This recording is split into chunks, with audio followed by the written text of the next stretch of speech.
Hello, how are y'all doing? Good. Well, Stephanie said, my name is Dennis Williams. My role at the institution has changed over the years. I started here as a student back in 1984, and I came here as a theology and ministry major. I was sort of called to preach when I was probably about 15 years old, something like that. And of course, I grew up in a little cotton farming town outside of Lubbock, Texas. And I feel like probably my call to preach was that I liked ideas. I liked talking about ideas, I liked studying ideas, I liked thinking about ideas. And in the little cotton farming town that I grew up in, there were really only two people who could make a living with ideas: teachers and preachers. Okay? So I didn't have a really great experience in high school. I'm 5'6". I grew up in a little cotton farming town. There were 3 sports: football, basketball, track. Okay? I ran like, I don't know, like, what would it be? 12-second 40s. Okay? Basketball, probably, the height disadvantage was there. And I probably weighed about 115 pounds when I graduated from high school. And as a result of that, football was really not in there either. So if you have a class of about, 45 students, and you're that guy, school isn't so great. Okay? So my teachers did a good job taking care of me. And so I thought, well, okay, so don't really want to go back to school, but I might could preach. So I came to SNU, and then I kind of started thinking about what it meant to be a preacher. And what it meant to be a preacher, I liked speaking, but then I thought, you know what? It kind of came to my mind after I started studying theology and ministry a little bit in that first semester. Part of that is going to be sitting in an office and talking to people that are like your parents' age about all their problems. And I couldn't really imagine doing that at 18. So I switched to become a history major. Okay? Then about the time I got into my junior, senior year, I asked the question that every history major asks, or at least I think my parents asked me the question that every parent of a history major asks: so what are you going to do with that actually? So I went to my faculty members and I said, what do you do with a history major anyway? I love history. My dad was, he'd stop by every historical marker, when we'd go across country, that sort of thing. And they said, well, you can teach school. And I said, well, that's not really anything I'm particularly interested in. Well, you can teach college. Okay, what does that mean? How do you get to do that? Well, you go to graduate school. So I went to graduate school, got interested in a field called environmental history, and got a PhD at Texas Tech. And then went to Washington, D.C. after I graduated with my doctorate. My wife and I moved there, and I became the historian of the Environmental Protection Agency. And so we lived there for about a year. My wife got pregnant with our oldest daughter, and we kind of looked at each other. I grew up on a cotton farm. She grew up on a cotton farm. She was in eastern New Mexico. I was in West Texas. And we asked ourselves, how in the world do you go about raising a kid inside the Beltway? And we couldn't imagine that. And about that time, we got a letter from SNU saying, hey, we got an opening in the history department. How would you like to come back and apply, at least apply to come back and join us? And I said, man, this is a dream job. I can't imagine that. My wife said, you should apply. So I came back to SNU and I said, well, it's nice to talk to you guys, but I really have a dream job. And they called me and offered it. My wife said, we should go. And so we came back. And so that was 23 years ago. So 23 years ago, I started in the history department. I'm an American environmental historian by training, which means I look at the way humans interact with nature, predominantly in America, mostly in the American West. And the first set of classes they assigned me was world history. 1 semester class from the beginning of human history to the present. And I took about 10 years punishing students for that assignment. Okay? So then, there's karma, right? You kind of get what you get, out of life. And so I was, I did that for about 15 years or so. And then I started moving into administration. And I became first the general education director. And in about 2008, we redesigned the general education program, so that was fun. And then I became the dean of teaching and learning, responsible for faculty development, responsible for assessment, responsible for lots of things like that. And then in the last year or so, I've gotten heavily involved in the accreditation process with the Higher Learning Commission that accredits the university regionally and thus makes it available, thus makes Title IV federal funding available to students. Okay, that's one of the things that is a benefit to being regionally accredited. So I've kind of gone through the gamut of faculty, sort of mid-level administration up into this sort of middle of the, I don't know, odd place in administration. My current title is Vice Provost for Institutional Effectiveness. Okay, so that's a little bit about my journey in higher education. So I am still, though, at heart, a faculty member. I still teach a class every semester. I still teach actually a course called Modern World because we had to get out of that one semester business. Okay, so we just kind of shrunk it up to the French Revolution and went forward from there. It's a much happier class for everyone involved.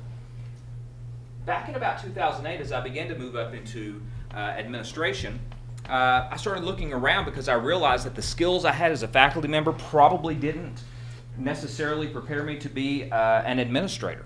I needed some leadership skills. And so I began casting about for, opportunities to develop some leadership skills, abilities, knowledge. And I ran into a book, because I was reading all these little books on leadership, ran into this little book called Tribal Leadership. It was a book written by David Logan and John King. And I reached out to David Logan, who runs the Executive MBA program at USC, and I didn't get an email back from him. But I got an email back from his partner about 4 months later saying, hey, we're doing this little leadership thing, and we'd kind of like to invite you in. We're just kind of piloting it, and we just kind of need some people, so would you be interested in joining us? And I said, well, sure, I would. And so we got on the phone for 32 weeks, every other week, on a phone call for about 3 hours, talking about leadership. And I found it very transformative, in the same way that you're going to find it very transformative to be in an 18-month leadership program. 18 months? 18 to 20. Yeah, 18 to 20-month leadership program, the one you're in. Okay. This one focused, though, on this interesting concept. And this, I'm going to talk to you about it tonight, so this is all framing that. Okay. Interesting concept. The idea being that there's a distinction between management and leadership. The distinction is that management is about organizing things, and leadership is about inspiring people. So you can manage a storeroom, right? You got a storeroom, it's filled with paper, it's filled with dry erase markers, it's filled with pens, it's filled with all the stuff that you might find in a typical storeroom. Well, you can go in there and you can reorganize it. You can move the paper down to a lower shelf or to a higher shelf. You can move the pens and pencils around. You can put a sign-up sheet there so that people have to sign out for whatever it is that they're taking out of that closet. You can manage all of that. You can put it in a spreadsheet. You can organize that spreadsheet. You can figure out what the cost is. You can analyze the cost, or you're getting a bad deal on those dry erase markers. Who knows? You can play around. And by the way, inside that storeroom, when you pull out one box of dry erase markers, you could easily put that box back and pull out the other box, and guess what? Same dry erase markers. That's just management. That's organizing things. You can organize finances. Money is something we call a fungible product, right? I mean, money is just, $1. You can spend it on anything. You can spend $1 on a coffee, or you can spend $1 on somebody's salary, right? I mean, money just goes any which way. You can just manage that money. It's all on a spreadsheet. You just organize around, add, subtract, whatever. $1's a dollar. But leadership is about people. And every person is unique and different. Every person is special. Every person has potential. Every person has strengths. Every person has weaknesses. You can't take one person and just replace them with another person and figure it's an equal trade. Because you're trading out not equivalent things, you're trading out human beings. And so this transformative leadership program is about leading people, about inspiring them, about helping them organize themselves, about helping them become effective human beings in all areas of life. And it's a model. And it's a model that has that's based on stage theory. Okay, so in other words, there are 5 stages, and everybody starts at the bottom and works their way up. And it's based on the fact that human beings are social animals. We're social organisms. Okay, so you think about that just a little bit. There are lots of social animals in the universe. Okay, there are ants, right? And when ants are living together as social animals, what do we say their community is called? Colony. Bees, they're social animals. They live together in a hive. Fish, some fish are social animals, right? They swim around together, and when they swim around together, they swim around in a school. Okay. Birds, some of them are social animals. They fly around together. They hang out in trees together, and when they're doing that, we say they're in a flock. Well, humans are social animals, and when they live together, anthropologists like to use the term of humans living together who are somewhat related to one another, who see each other as part of each other's community. In anthropology, we call those tribes. Okay? So, human social organization has sort of several layers to it. You've got the nuclear family, right? The nuclear family, who's that made up of? Mom and dad, offspring, sons, daughters. They're all blood related. They're all connected to each other. They live together very closely, very intimately. They love each other and they hate each other and they fight and they squabble and they do all those things that people do when they live very close and intimately with one another inside a small space. And then you've got this sort of extended family. Your extended family includes who? Uncles, aunts, cousins, grandparents, you can keep extending it out there, right? You go to family reunions with them, at least for a while, okay? You kind of know who they are, and you've got stories about them from, back when we knew each other growing up, and, you've got some stories that you like to tell their kids because it embarrasses them, and you got these relationships. And, if somebody, offends a member of your even extended family, you're likely to be offended too.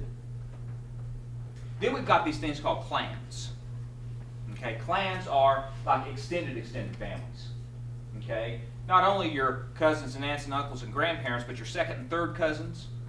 Okay, and people that maybe kind of have your last name, but they live in Maryland, and you kind of think you might have been related somehow or another, but you're not exactly sure, but probably you were, because somebody did genealogy.com and found out that your great-great-great-grandfather was also their great-great-great-uncle, and they're reaching out to you on the internet. Okay, that's kind of your clan. And then we have this larger unit. It's called the tribe. Okay, tribes are made up of lots of different clans. They're related to one another in some way, but it's hard to find those tight blood relationships. That tribe is made up of all these different folks who kind of see the world in the same way. They probably speak the same language. They probably have kind of the same religious values, the same kind of political values, the same kind of governance structures that they think is the right way. They have a similar kind of worldview. And then there are people who are not in your tribe, okay, who are outside of that. They might exist in a kind of a larger context, but they're strangers. They're foreigners. And you kind of can tell when somebody's in your tribe. Because when somebody's in your tribe and you're walking through the grocery store and you see somebody in your tribe, you'll say hi to them. And if you're going through the grocery store and you see a complete stranger, you might just pass them by. Now, that's a little bit different than with your extended family. You're in the grocery store and you see somebody in your extended family, you might drive the cart around and hope they didn't see you. Okay, because there's a little closer relationship. There's a little more intimacy. Maybe you don't like them necessarily. But in your tribe, there's a loose enough relationship that, I know you. How you doing? You don't have to get real close about it, but you recognize them. And then people who are outside your tribe, you just drive by. Out in West Texas, we did this thing. It happens in other places too. You drive down the road, you see somebody coming down the road at you. If you kind of know them, if they're in your tribe, you got your hand up, you move your hand to the top of the steering wheel now, and you raise a couple fingers. Okay? You drive down the road and you see somebody coming at you and you have no idea, you kind of look at them. Wonder who that was. What are they doing out here? Are they going to rob somebody? I mean, it's just like, don't belong here. People in your tribe belong to you, and you belong to them. Inside, and of course that's old stuff. That's anthropology, right? That's when people used to come together and hunt big game, right? Or come together and have these sort of farms around these cities, and they were all kind of in the same tribe. Now we've kind of changed things. We have this industrialized society, and people move around all the time, and it's odd. And so our tribes form up differently. They tend to form up around worldview, or they form up around occupation, or they form up around several different kinds of things. So you're in a tribe. You're probably in several. One of the tribes you happen to be in is called the tribe of educators. Think about it. You go into some place, there's a bunch of strangers standing around, you kind of introduce yourself to someone, and you know, one of the first questions you're going to ask is what? What do you do for a living? Okay? And so you're sitting there, and you know, you're a teacher, and you say, what do you do for a living? And the person says, oh yeah, I'm the CEO of an oil company. And you kind of go, oh, I bet that's fun. Okay, great. I mean, what can you talk to them about? I mean, a lot of stuff, but nothing like deep, you know. It's kind of like, yeah, okay. But you sit next to somebody on the airplane and you say, what do you do? And they say, I'm a teacher. And you say, what? What do you Oh, teach? me too. What do you teach? Yeah, I mean, all of a sudden now you're starting to dig down. Now, see, already you're just instantly connected with them because, yeah, they understand you and you understand them. I mean, at least you think so, right? I mean, you've got these shared experiences. Well, what grade do you teach?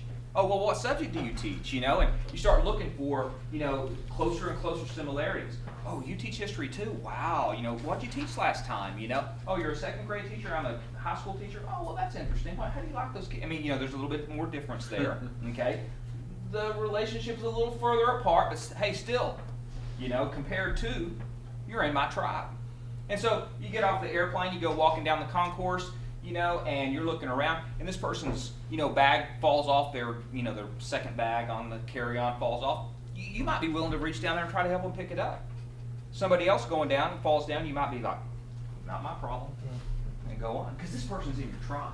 You're willing to reach out and help them. Okay? So you're in that tribe. We're all in those tribes. We, like I say, have overlays of tribes. The people in your church are in your tribe. Okay? The people in your town are in your tribe.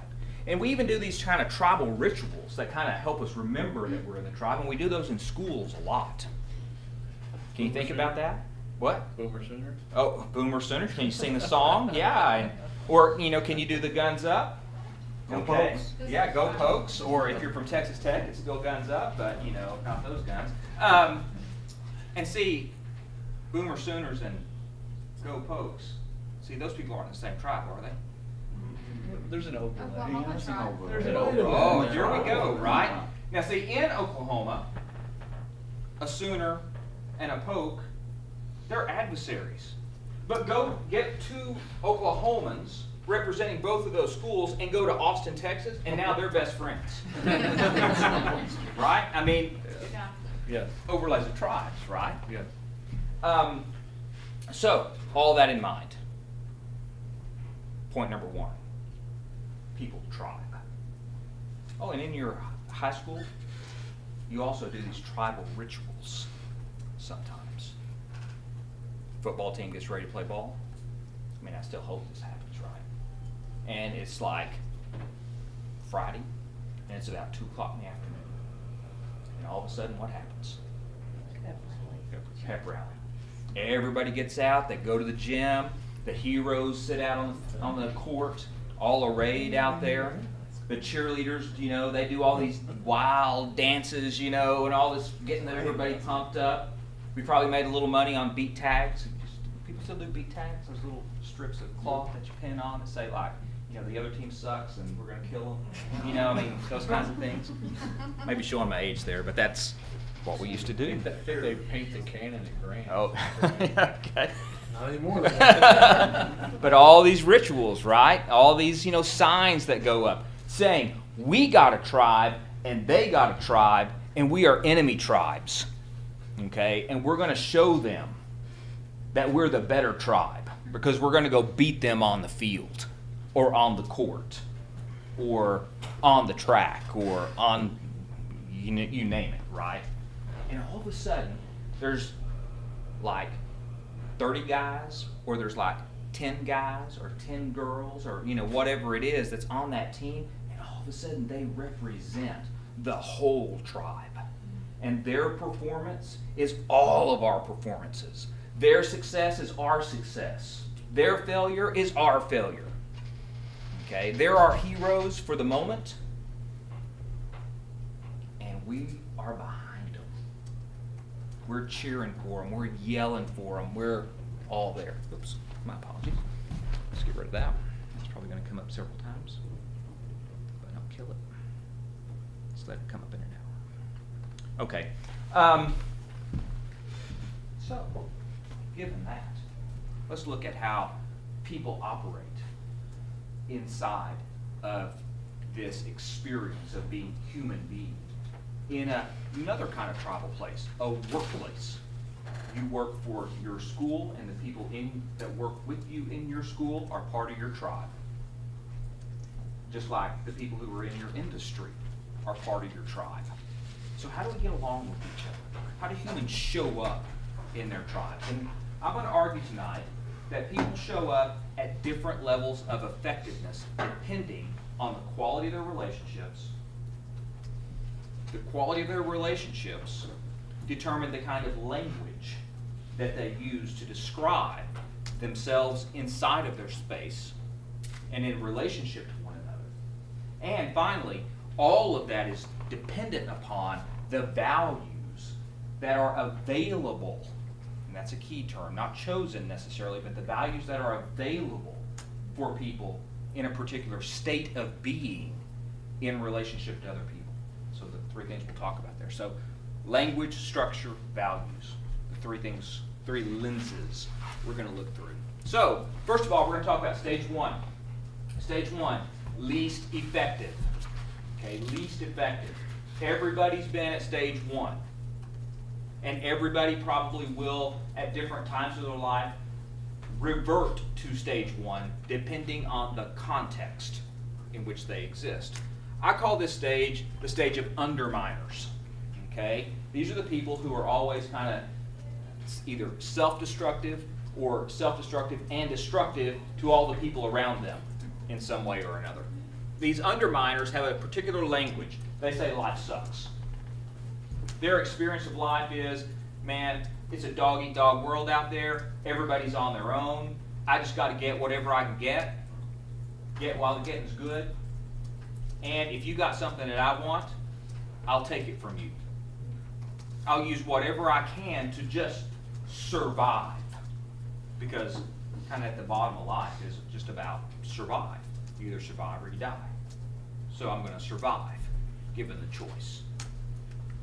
These folks tend to live in a structure of relationships to other people that is absolutely solitary. They are alienated from other folks. They're that kid that you have in class that sits all the way at the back and doesn't interact with anyone. And I hadn't seen that in a long time, so I'm going to tell you a little story. A little story that happened to me this semester. Won't use any names. I walk into my class, it's a freshman level class. We have this program on campus called paired course learning communities. Okay, we get 20 students, we enroll them in 2 classes together, same students in these 2 classes. The faculty members talk to each other about these students. We have a common assignment that we use, that we develop these students towards. The skills in one class, the knowledge of the other class comes together into this one culminating assignment. Okay? Students get to know each other real well because they're in family groups. When they come on campus, their orientation group is the same students they're going to be in class with in these 2 classes. So it makes some really early kinds of friendships, and relationships, and study groups form real quick, and at least they know somebody, that's the idea around it, which is interesting enough we developed out of this model. I have an assignment in my classes. The assignment is a little learning log that they do at the end of the week. Like what was the most interesting thing you learned this week? Were there any struggles that you had in class this week that I need to know about? And what worked, what didn't work in terms of your class experience? Those kinds of things. I turn those things in every week.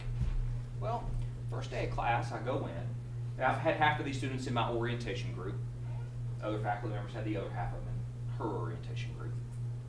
Walk into class, and here's a young lady who I hadn't seen, so she's in the other group. She sits in the very back row, which is fine. Somebody has to sit on the back row. But then she sits on the back row, and then she pushes her chair all the way to the back. Like her chair belongs here. There's space behind because there are blackboards. It's a math teaching room, so there are blackboards all around the room. And she pushes her chair all the way up against the back of the wall. And I'm like, well, that's kind of peculiar, but kind of peculiar. I kind of walked back there, you know, after they were doing a little group work, and I said, hey, what's up with the chair? And she said, well, actually, I get sick really easily, and so I just can't really be around people.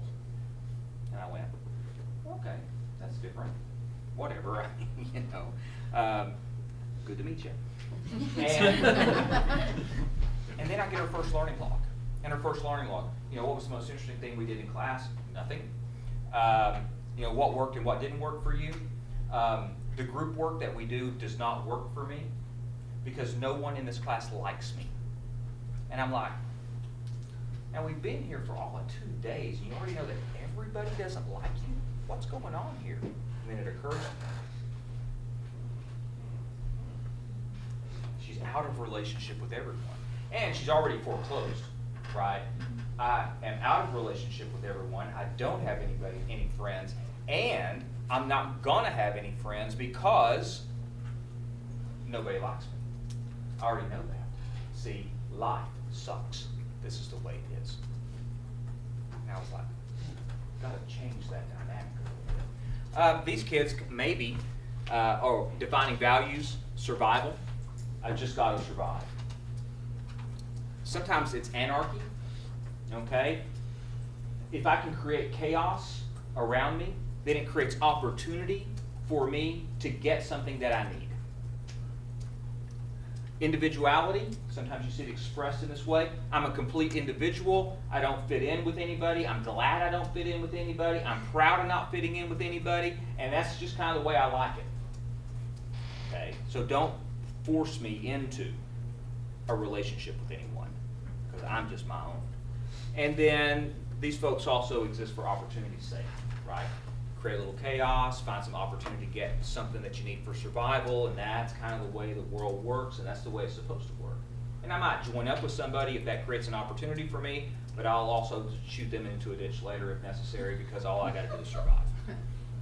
Okay. And I found these pictures, which I think are kind of nice because that tends to be the kind of mentality that's the way it's expressed outward, right? What's interesting about this is about somewhere in the neighborhood of 6 to 7% of the professional workplace exhibits people. 5 to 6% of the people in a professional workplace exhibit this kind of mentality, this sort of stage 1 mentality. They typically don't last very long in the workplace because you kind of get them. They either move up or they move out. Because if you're the boss and you got somebody like that, well, it's like, I don't know why I hired you, but we're gonna need to get you out the door, or you're gonna have to change your behavior. However, inside the prison population, when we do surveys in the prison population, about 40% of people describe their upbringing, the way they related to other people, like this was my life. Okay, it was this kind of behavior. And it's not ethnic, it's not nothing like that, it's just this, like, I don't connect with other people, don't want to connect with other people, I'm just going to get what to get, and of course that typically leads into criminality at some point. Okay. Stage 2. This is a little better. Stage 2 are the people that we probably know and sometimes love, because we sometimes are victims. Okay? The victim language is, my life sucks. Now that's different, right? First stage is what? Life sucks. That's like categorical. It is for everyone. I don't know what y'all are thinking, but it's all about survival. I figure you're trying to survive, I'm trying to survive. We're going to compete over the resources. One of us is going to win, one of us is going to lose. It's probably going to be you. Okay?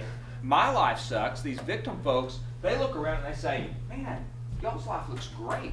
My life looks terrible. My life sucks. I mean, there's access somehow, but I'm just unlucky. See, things just don't work out for me, ever. I mean, you heard that before? Okay. I should say, backing up, reinforce this actually. Everybody has been at stage 1. If you move up very far, you try to suppress that. You try to not remember that. But the moment you walk into a brand new environment, a brand new workplace, a brand new community where you don't know anybody, you don't know where the bathrooms are, I mean, you know nothing, you feel like, oh my gosh, I just gotta survive. I feel like I'm drowning. Okay? But you get there, you kind of figure out where the bathroom is, kind of meet a few people. They seem to have their act together. You don't feel like you've got your act together at all. You feel like a huge imposter. Okay? You've actually evolved into stage 2. Okay? Your life sucks at the moment, but it's like not categorical. It's not like natural law. It just is that right now, I don't know anything. I don't know what I'm doing here. I don't know how to navigate this. So like, I'm just not very lucky right now. These folks live in a world in which they are isolated.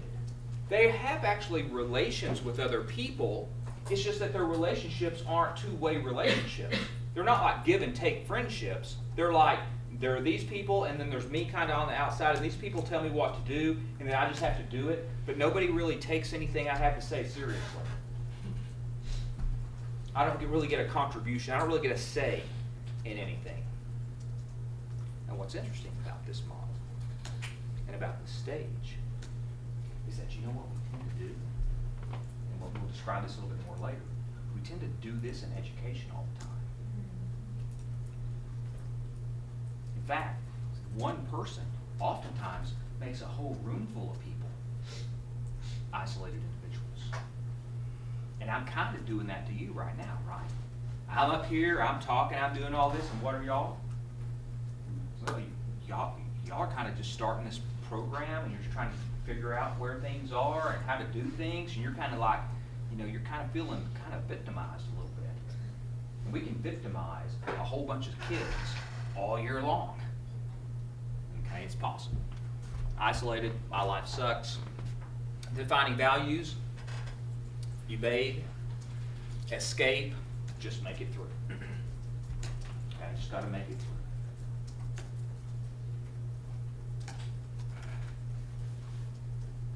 And I don't know if you can see that all the way at the back. Right. Is that what your desk maybe sometimes? All that paper piled and it's just coming down over the top of you. Becoming teachers, they said. It'd be fun, they said. What's interesting to me is I've seen over the past decade this sort of evolution, right? From teachers being those teachers that I thought really took care of me, and they were people who were about thinking, and they were about thought, and they were about, you know, making a pretty good living, they were strongly middle class, and they had a sense of professionalism, and they were like, yeah, we're changing the world. And then because of different kinds of political funding and all those kinds of decisions, I've just noticed this sort of vibe that we get in the education community, and particularly in Oklahoma, of like, oh, we're under fire, nobody respects us anymore, we're isolated, nobody's taking care of us, and so my life sucks. Why did I do this? I'm not really sure. And we see that with our teacher candidates, right? The students who would come in and want to be teachers, the parents ask them the same thing that parents of history majors ask. Now, what are you going to do with that again? Are you sure you want to be a teacher? You know you don't make any money being a teacher, right? You know nobody respects you, right? You know blah, blah, blah, blah, blah. And they go, ooh, well, maybe I ought to go pre-med then. Right? That's a pretty sad world. And yet, 20 to 30% of the professional workforce is there in any given day. And maybe more.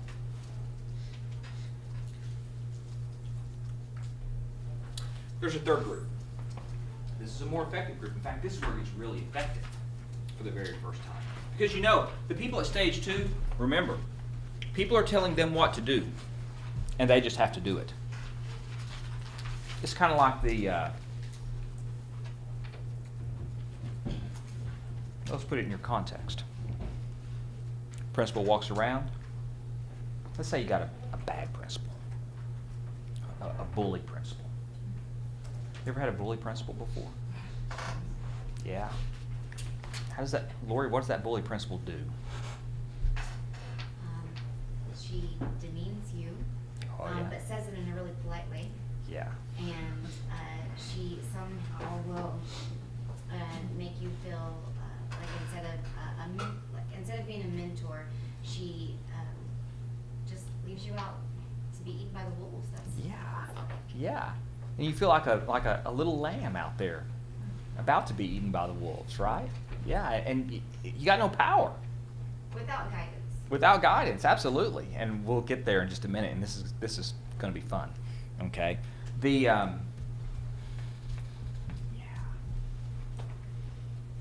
Stage 3 people. Achievement is everything to them. Okay? Getting things done well, being respected for getting things done. Okay? These folks have a defining language. Their defining language is, I'm great, and you're not. And in fact, it might even be, I'm great because you're not. Okay? These folks come in every day with a mission. And their primary mission every day, day in, day out, is to make sure that the pecking order is still in place. And their place in the pecking order is at the top, and everybody they relate with in the pecking order is below them. Now, this can happen very subtly, or it can happen very overtly. Interestingly enough, about 50% of people in the workplace live here. Okay, so we've got this bell curve going, right? Okay, we've got about 20 to 30% plus 50, so we're now at 70. We've got another 6 or 7. That's about getting up into the 70 range here. 50% here, yeah. Is this like what they believe or how it actually is? Well, it's what they believe, and out of their beliefs, this is what they create. Okay, so these people create this environment. These people live, any biology people in the room? Biology people? Biology folks? Okay, think back, long ways back maybe. Think about this thing called a symbiotic relationship. What's a symbiotic relationship? Both parties benefit. Both parties benefit. Well, that's mutuality, right? What about a parasitic relationship? I'm gonna take what you have and suck out what you have to make myself better, Okay. but you're gonna get smaller as I get better. Yeah, so there's this relationship. They depend upon one another in symbiotic relationship, and this is parasitic is where we're getting at here, which is I take from you, you get weaker, I get stronger. The notion is, it's kind of an economic idea, there's a pie, system is closed, there's a pie, there's just so much pie to go around. I'm okay with you having some pie, but you can't have as much pie as I have. Okay? And if push comes to shove and I need to eat more pie, it's coming out for your piece. Okay? I'm great because you're not. In the 1950s, folks that were studying management said they were studying management typically in industrial settings, like on the factory floor, and they said, here is the way management should work. Okay? At the top, we should have the boss. And the boss communicates the orders to some sub-bosses, like foremen, line leaders, people like that. And those foremen and those line leaders, they communicate the orders, the instructions, down to the people who work the line, who do the work. But at the top of it all is the boss. And the boss communicates to different people, typically individually, because it doesn't really matter if the person who is on the, put in a car factory, the person who is putting the right fender on and the person who puts the left fender on, it doesn't really matter if they're like coordinated, because the person who puts the right fender on just needs to put the right fender on. And the person who puts the left fender on needs to put the left fender on. And the fenders just need to get on. And the person that puts the right fender on and the person who puts the left fender on, they got a different job. So I talk to the person, if we got a problem with the right fenders, I talk to the right fender person. If we got a problem with left fenders, I talk to the left fender person. The other person doesn't matter. Okay? So we've got this hub and spoke set of relationships. There's communication back and forth, but the communication is very individualized. It's very separated. meaning that these people, these isolated individuals, they don't talk to each other. They only talk to the boss. If this person's got a problem with this person, they go to the boss. Got a problem with this person. Boss, help me work it out. Okay, I'll go talk to that person. Then this person says, they got a problem with me. Well, I got a problem with them. Let me tell you about that. Back to the boss, back out. Okay? The boss is control. The boss is the center of it all. The boss is the center of the universe. And oh, by the way, that's kind of cool for a while.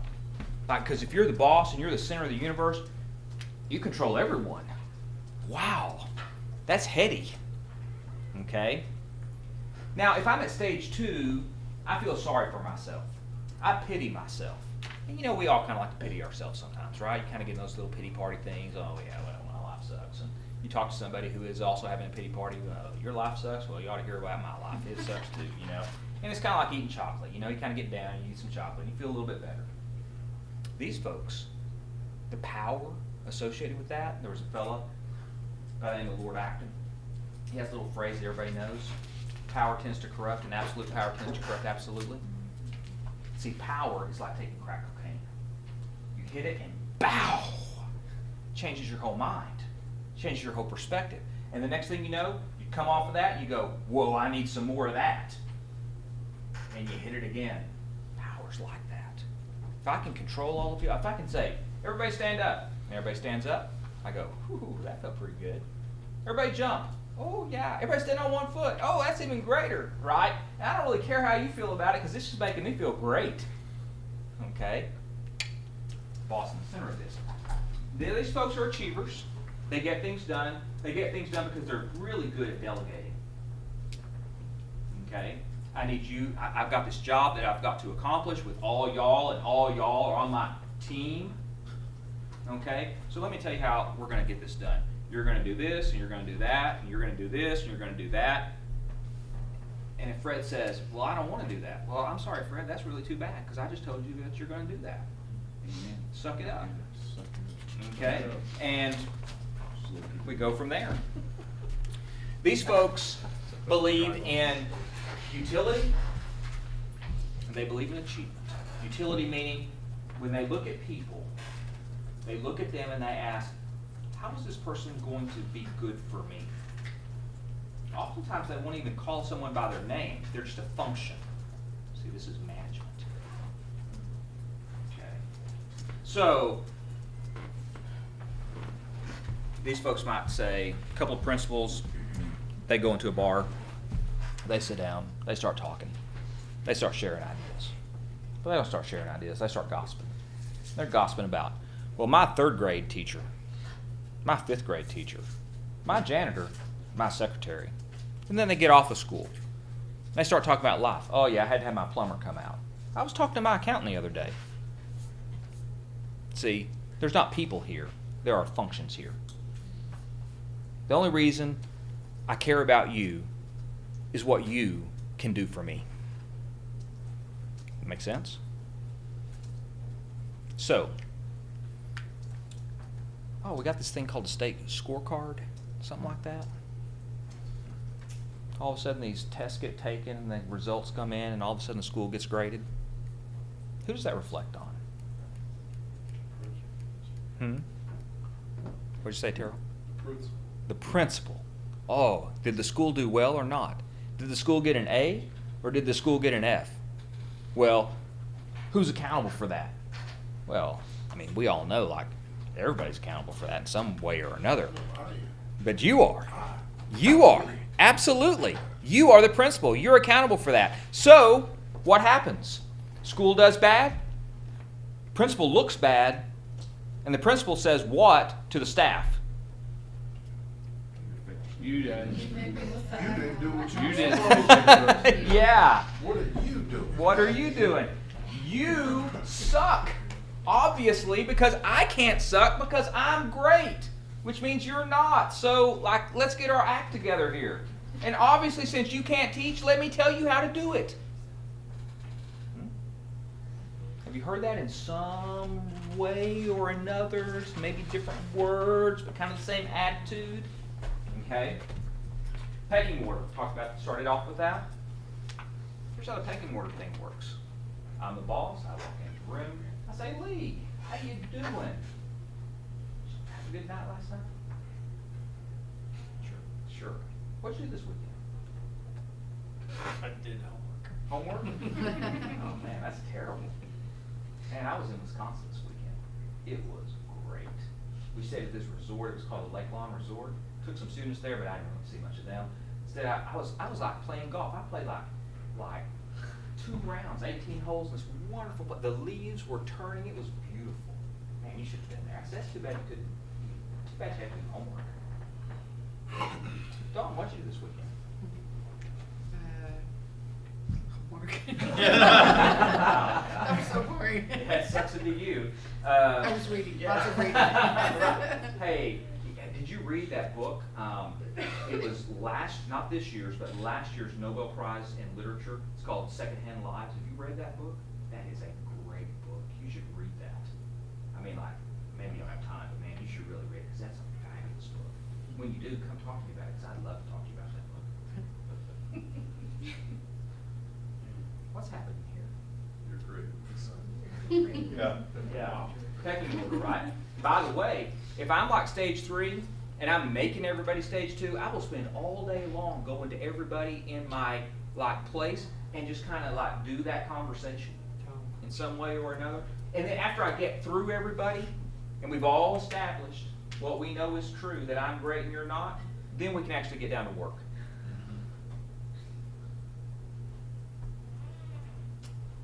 Seen that happen? It's like subtle brag. Yeah. Yeah. Narcissist. Narcissism, yeah. I mean, in its worst manifestations, yeah. Recognize something here. They've got the 26.2 sticker in the back of their window. Yeah, absolutely, yeah. And 5 of them. Right, yeah. 5. Nothing wrong with that, she says, yeah. 0.0. 0.0. Yeah, yeah, yeah. It was just the eyes, I don't know. Right. Yeah. But hey, guess what? This is just human. And we can kind of look at that and we can all say, oh yeah, I've been victimized by a person like that before. Maybe it was my parent, maybe it was a boss, maybe it was my spouse, maybe it was, like I've been the victim of that before. But recognize, sometimes we're in the middle of that circle. And that, even though we don't know what we're doing, even though we're not aware of what we're doing that to people all the time. Why? Because sometimes things just need to get done. And I know how it needs to be done, and you just need to do it that way. Get it? Okay. Here are some examples of stage 3. You know those folks? Michael Scott. Michael Scott, the world's best boss. Everybody know The Office? Yes. Yeah. The Office, great sitcom, started out in Great Britain, came to America, set in a Cubicle, paper company. paper company with all these cubicles and all these employees that are kind of odd characters themselves. But the reality is, all of them are more really effective than Michael Scott, the boss.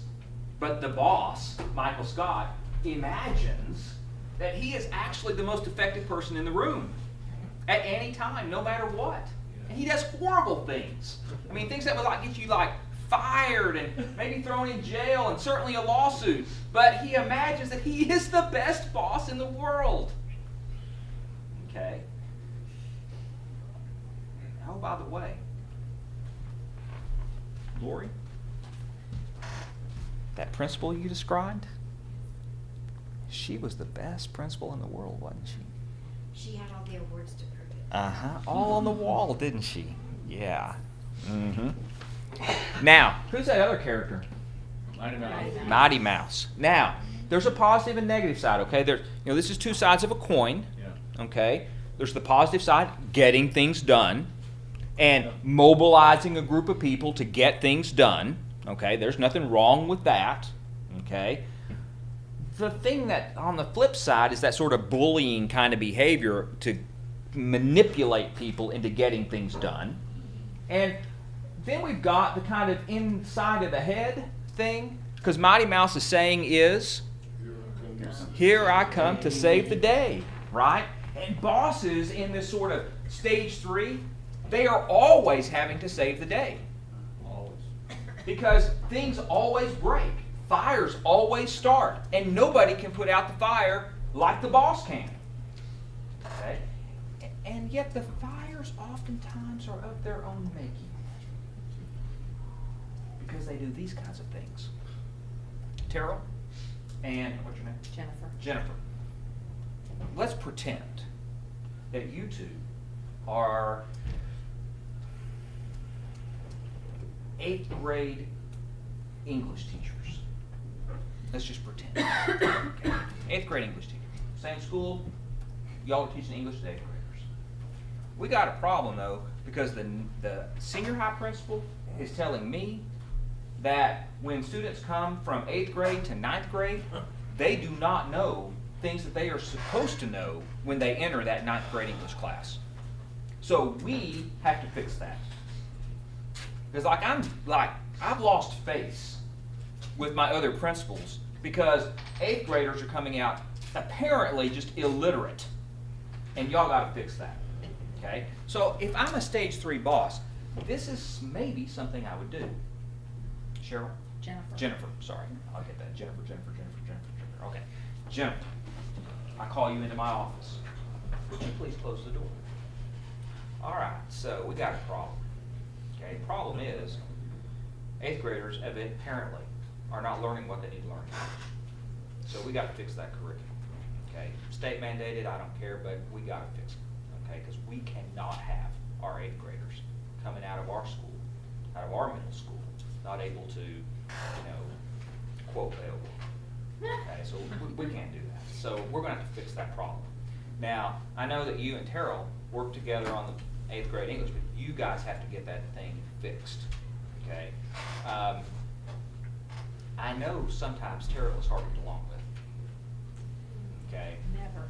But you got to work with him, so I want you to take the lead on this. Okay. So y'all get after it. Then I go to the speaker, the intercom. They still have those intercoms? Intercom system. Terrell Love, please come down to the office. Okay. Terrell comes down to the office. Terrell, close the door. I'd like to talk to you about this. Okay. Boy, the senior high principal just really gave it to me because for about the 3rd year in a row, those 8th graders coming out didn't know what they were supposed to know when they went into that 9th grade English class. We got to fix that thing. Okay. So I need you guys to you and Jennifer to figure this thing out. And Jennifer, she's kind of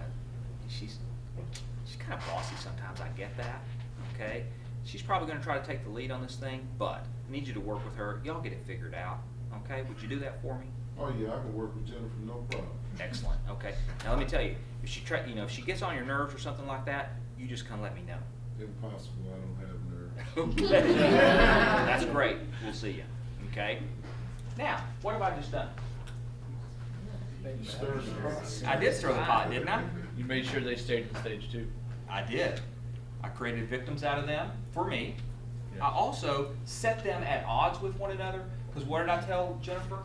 Take the lead. Take the lead. What did I tell Terrell? She's probably gonna try. She's probably Probably gonna, gonna try. yeah. And then I said, and to Jennifer, I know he's sometimes a little difficult to get along with.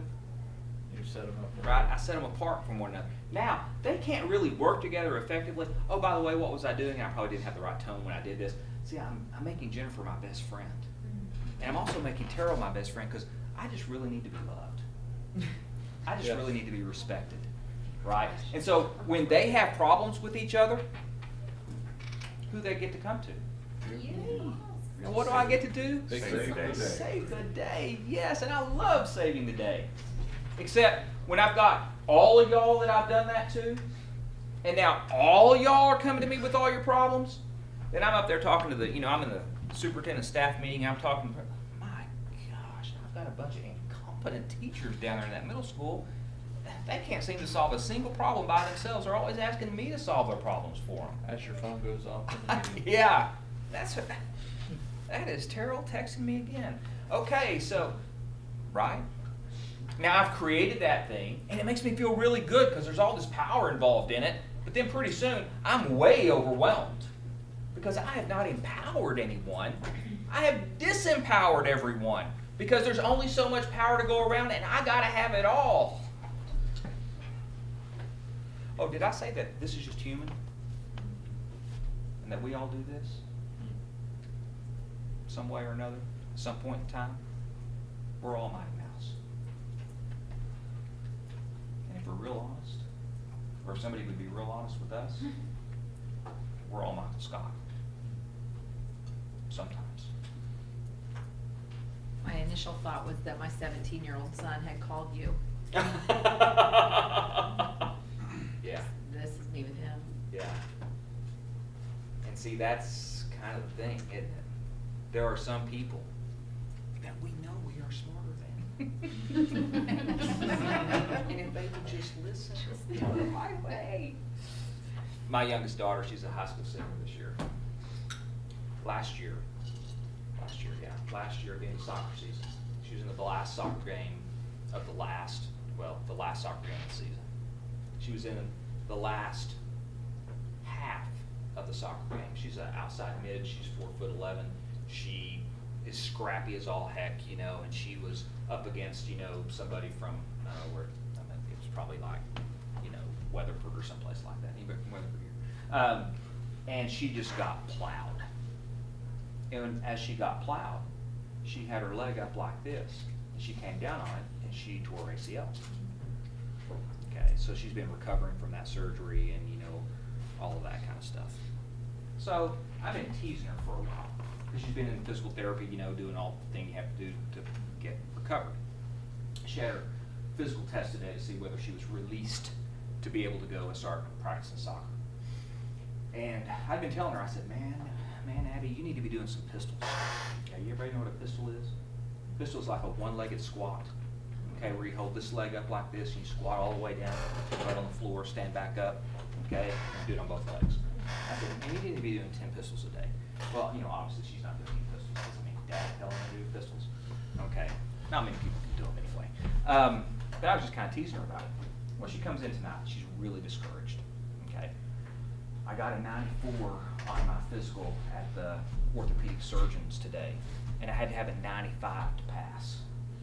And I said, well, what happened? You know, and she said, well, we had to do these heel tap things. We had to stand on this stool. You know, we had to go down and touch our heel or whatever. And she said, you know, I did it like 7 times on this leg, and then I switched legs, and you know, I'm 4'11", and that stool was a lot higher than what we use in physical therapy, so I feel like I was really penalized by the fact that I'm short. And I tried to tell them the stool is too tall, but they wouldn't listen to me. You know, and I said, well, if you'd only been doing pistols, it wouldn't have been a problem now, would it? Now, you know, we were just kind of teasing. She got it. But see, and then I said, because we were still having fun, I said, wouldn't it be great if you just listened to your dad sometimes? Or how about that student that comes in who says, man, I don't know what's going on. My grades, I just can't make the right grade. Like, I'm just trying everything I know how to try, but I mean, my grade, I kind of just don't get it. You say, well, do you remember on that first day when I said, you know, you really ought to be taking notes? I kind of noticed that, you know, you never really have pen and paper in hand. Oh yeah, I just can't take notes. Well, so have you been like doing the things that you knew? Well, see, I'm just not a good note taker. If only they would listen. Right? If only they would just listen to you. Because you're smarter than them. Right? They would just do it. This is stage 3. But there's hope, because there's another stage.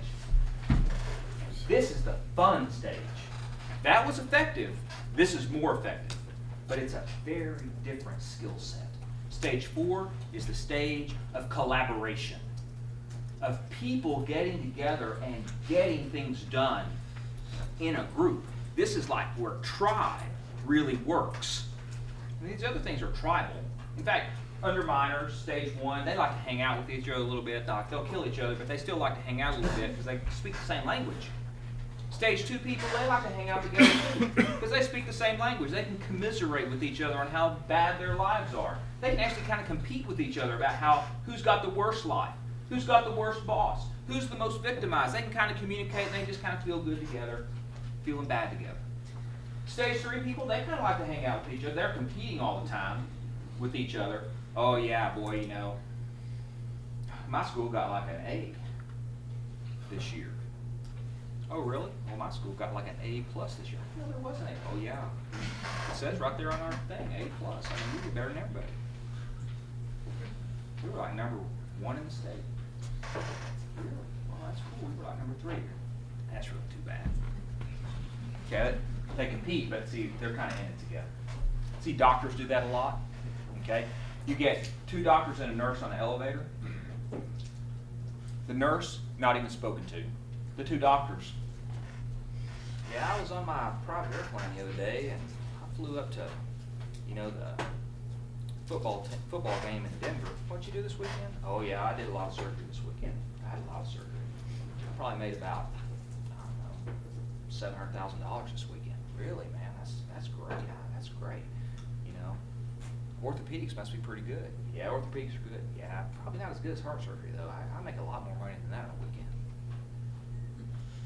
See, that's stage 3 people. Who was that nurse on the elevator? Nobody.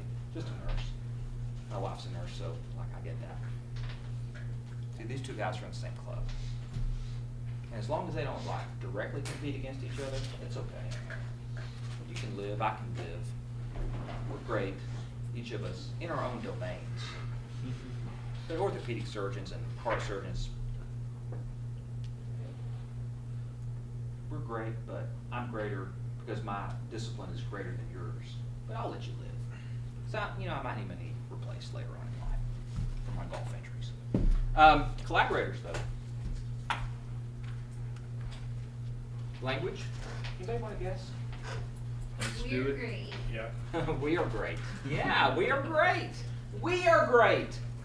We are great. What was stage 3? I am great because you are not. Ah, good. Got to get the tag in because you are not. What's stage 2? My life sucks. Stage 1? My life sucks. Okay. Notice huge qualitative difference. Stage 1, stage 2, stage 3. All about me. Stage 4? Oh, we let somebody else in. In fact, when stage 4 is working, we let 2 other people in. Minimum size of a collaborative group is 3 people. And those 3 people, a triad, see each other as peers. Each of them just as valuable as me and as anybody else on the team. And we are empowered. We can get things done. We've been through stage 3. We know how to get things done. And now we're going to actually work together to try to accomplish something so big that not any one of us could actually get it done by ourselves. And we're not delegating it to the incompetents that are around us. Instead, we're going to take it on together because we are great. We are individually great, and together we can even be greater. Okay? These folks tend to focus on projects. So we got a project we're going to do together. We got this thing, it's time bound. Okay, we got to get it done in a certain amount of time. That might be why we have to work together on it, because there's just not enough time for any individual to do it. Compression of time. It might be a project that's so big that I don't have the skills to do it all. So I need your skills. I need Brian's skills. So we're all going to work together, me and Jennifer and Brian, we're going to work together on this project in order to get it done, because I can do part of it, she can do part of it, he can do part of it. But if I try to do Jennifer's part, it probably wouldn't work out so well, because that's just not really where my gifting is. So we're going to work together on this. These folks tend to look at things in terms of their ultimate cause. Why would we work on this? Because it's going to accomplish something important to us. Okay? It's got the purpose of the project. We can share the belief that it needs to get done. It's important for it to get done, so we will work on it together. And there's one little distinction here. It's in a little small print, but it's important to notice. folks that work in triads, that collaborate with one another, they do not seek agreement. They seek alignment. So I've got a perspective on how this should get done. Jennifer's got a perspective on how this should get done. Brian's got a perspective on how this should get done. We're probably not going to convince each other that any of our ways are the right way, and that's okay with us. All we need to do is start moving forward to getting the thing accomplished. And I'll give up some of my opinion about how we ought to get it done if it looks like we're moving forward to get it accomplished. And Jennifer's willing to give up some of her opinion about how it ought to get done, and Brian's willing to give up some of his opinion, as long as we are tending to having a good relationship where things will actually get done. The boss at this stage is not one individual. The boss is the group.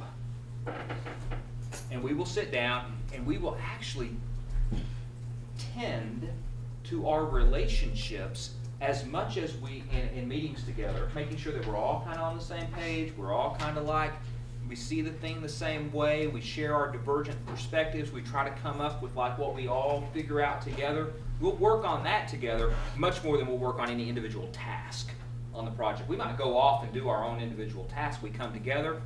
How are you seeing it? What's going on with you? You got a problem? If you got a problem, how can we fix that? Because we recognize that together we have to get this thing done. Collaboration doesn't happen in groups of two,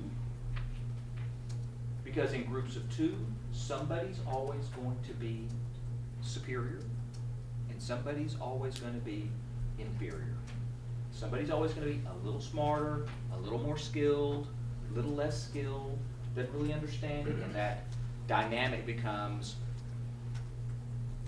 bully victim to some degree. But get three people together. If I start bullying Jennifer, what's Brian going to say? Whoa, hey, wait a minute. What's the project we're working on? Right? Brian and Jennifer have a disagreement. What am I going to say? Oh, wait a minute. I get it. Y'all have different perspectives, but hey, we got to get this project done. Let's work on this. Oh, okay. And basically,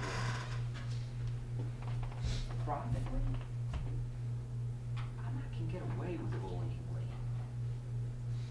But we add one other person to the group, and Lee and that other person kind of team up together, all of a sudden I can't bully anymore.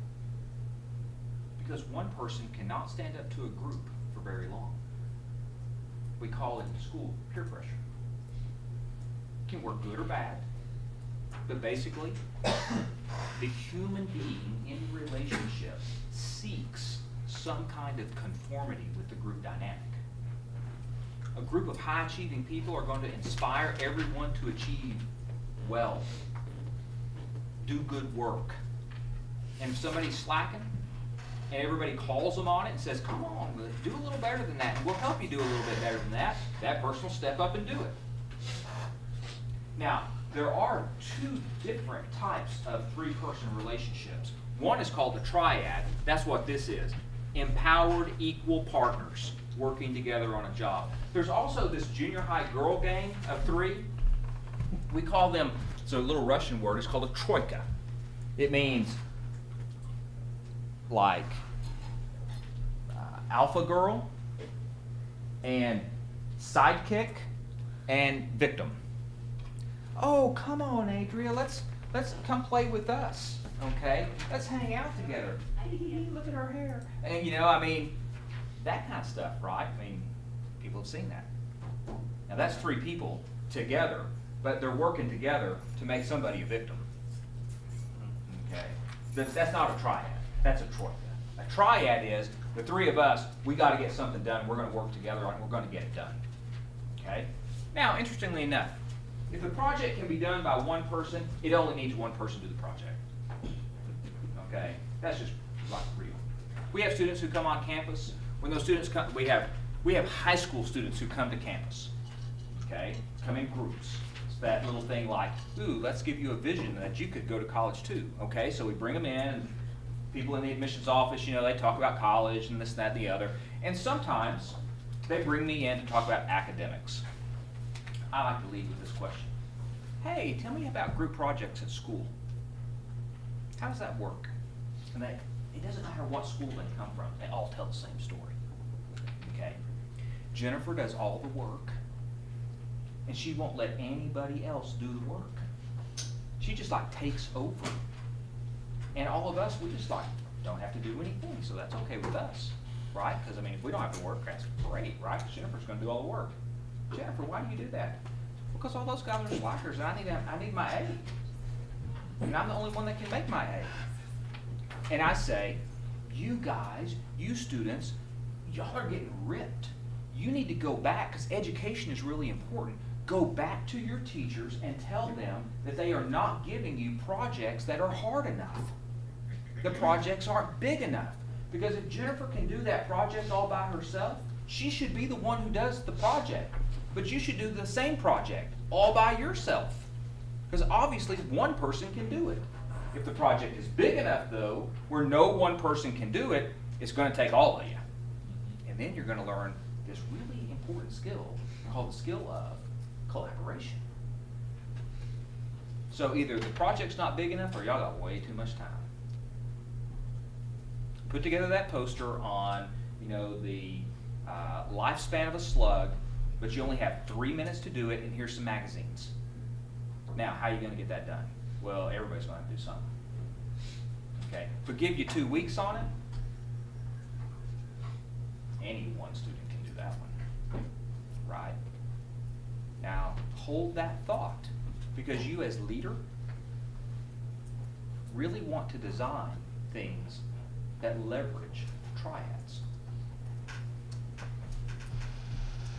You as leader, Shane, want to design things in your school so that triads emerge as the normal kind of work structure in as much as possible. So what do? Design projects, make sure that they have a really important purpose, like it's not busy work, it's like important to get done, and then talk about the values. Why is this important? Why is this important? Why is this important? Now, defining values, importance, and effectiveness. We need to get something done, it needs to be important. Now, stage 3 leader, they walk in the door, what do? What's their job? To be the best. Okay, save the day, be the best, and their job at the beginning of every day is to make sure that the pecking order is still in place, and if they are the greatest and everybody else is not. Stage 4 leader walks in the door and says, what's the most important thing we need to get done? Lee, I don't care what you do this weekend.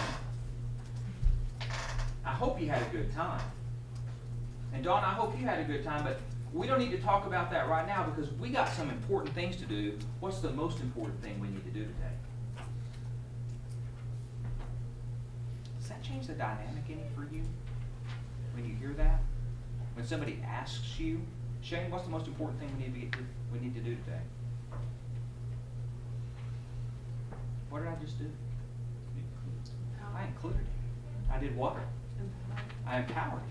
I shared power. I said, I want your input. See, you're important. You're smart.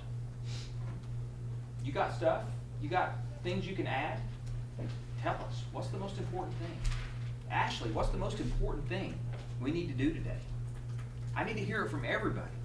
Let's go around the room. What's the most important thing we need to get done? And then we come to alignment on that. Everybody's got their different perspectives, but what's the most important thing that all of us need to be doing right now? Well, if we can get around that, then I say, then let's do it. Go and do.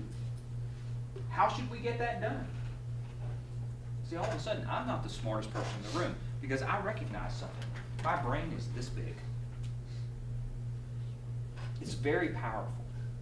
It's like supercomputer powerful, but it's still limited. And the problems we're trying to solve are problems that we call wicked problems.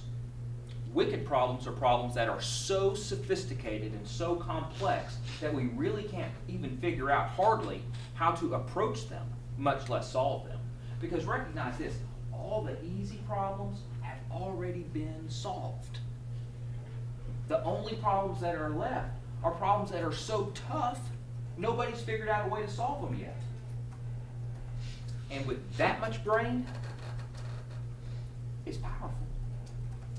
But it can't solve wicked problems. In part because we have a finite lifespan. We have too little time for one person to solve those wicked problems. So what do we need to do? We need to build a interconnected supercomputer. And that interconnected supercomputer means I have some ideas, I've got some perspectives, I've got some opinions, I've got some approaches, but you know what? Apparently they haven't been able to solve that problem yet, or else I would have solved that problem. You would see it in the literature. So I need Dawn, and I need Fred, and I need Terrell, and I need Adrian, and I need Kyle, and I need Ashley. We all need to get together and bring all of our diverse perspectives to this problem and see if we can figure out a way to get into it, a way to start solving it. Like, will we solve it? Well, maybe, or maybe not, but hey, it won't be for lack of trying. See, a collaborative leader understands that he and or she is not the smartest person in the room. The smartest person in the room is the collective group of all of us saying, man, I think maybe we should approach it this way. No, I don't know. I think maybe we should approach it this way. Well, okay, let's kind of play with that a little bit. Let's run an experiment. Let's try something. And if that doesn't work, well, we'll ditch that and we'll try something else. Because this problem is important and we need to solve it. And it's like up to us. How do we move our school from F to A? I don't know. But I bet we can figure out a way to at least move the needle a little bit. How would we do that? Well, let's try this. Okay, try that. How about the three of you get together and run that experiment and see if it works? And but the three of you get together and run your experiment and see if that works. And then we'll compare the results and maybe we'll figure out something. Oh, and by the way, these folks recognize the entrepreneurial and experimental kind of approach to solving problems. You know, the old, it's probably not apocryphal actually, it's probably actually like a true statement, but it kind of gets mythological in a way. And that is the question that some reporter posed to Edison about, hey man, how come it took you so many failed attempts to develop the light bulb? He said, well, I was just working out what didn't work first. I mean, we tried cotton, that didn't work. Well, okay, we know cotton doesn't work. Then we tried bamboo. Well, that didn't really last very long, and we figured out bamboo wasn't it. When we finally hit on tungsten, oh, that seemed to work pretty good. So we had to just exclude all the things that didn't work first. Fail early, fail often. And what successful entrepreneurs fail 9 times, and they get up the 10th time to succeed. So failure is okay to the collaborative leader. Failure's okay, because we just figured out what wasn't going to work. How does that change your relationship to failure? Yeah. See, all of a sudden, go ahead, Lori, you were going to say something? I'll wait for a minute. Yeah, life doesn't suck. Life doesn't suck, right? Yeah, okay, we tried. Didn't work, okay. We didn't die, so we get to try again. Let's try again. Now we know what not to do. Dennis? Yeah. Do people that are stage 3 leaders, have they ever really left stage 2? They're in and out. They're in and out. Because see, they're so desperately afraid of being in stage 2 that they'll do anything not to go there. But in the process, it's not somebody else victimizing them, it's them victimizing themselves. On the outside they say, I'm great. On the inside they say, oh, gosh, I'm an imposter, my life sucks. Or I'm just real afraid that my life is going to suck, and so boy, I cannot let that happen. I will do anything not to let that happen. And they don't have access to the next level up. And that brings me to another point. And that point is this.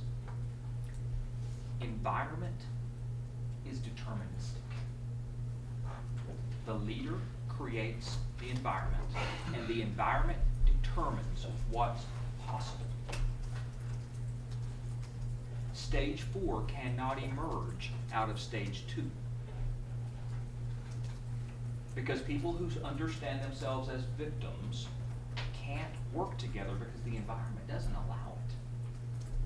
Because the boss is always intervening. The boss who's always intervening and disempowering people, even if the boss doesn't want to disempower people, but just does, can never get a group of people to collaborate. Because they sit around and go, well, what should we do? Somebody says, well, maybe we could do this. And then what does the boss say? Come up with an idea and come see me. And let me approve that idea. And then so you come up with an idea, because, I mean, it's a new boss. It's a new principal. You don't know. Maybe you can trust him. I don't know if I can trust him. Come in and say, we got this idea. Oh, that's a really interesting idea. Have you thought about this? You know, it could be better if you did that. And so you go back and then you say what? Doesn't really matter what idea we come up with. The boss is going to come up with a better idea. So let's just let the boss come up with the ideas and we'll just do it. Stage 4 bosses say, what's your idea? Okay, that sounds good. Let's try it.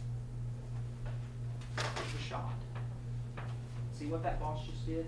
That boss, that principal, that leader might have actually had a better idea, might have actually have done this before, and kind of knows where the pitfalls are, but you know, they might not even tell you that. They might just say, give it a shot. Let's see what happens. So then, the stage 4 mission, the stage 4 boss is, the mission is the ultimate goal. The mission is the Stage goal. 3, 2, and 1 is, I'm the ultimate goal. The mission will follow me. Right, right. That's exactly right. Who do you submit to? The mission or the boss? What's the most important thing? See, at SNU, what's the most important thing? What's the mission? To make Christ-like disciples through higher education in a Christ-centered community. When we're doing our best game, when we're on our best game, we're asking that question.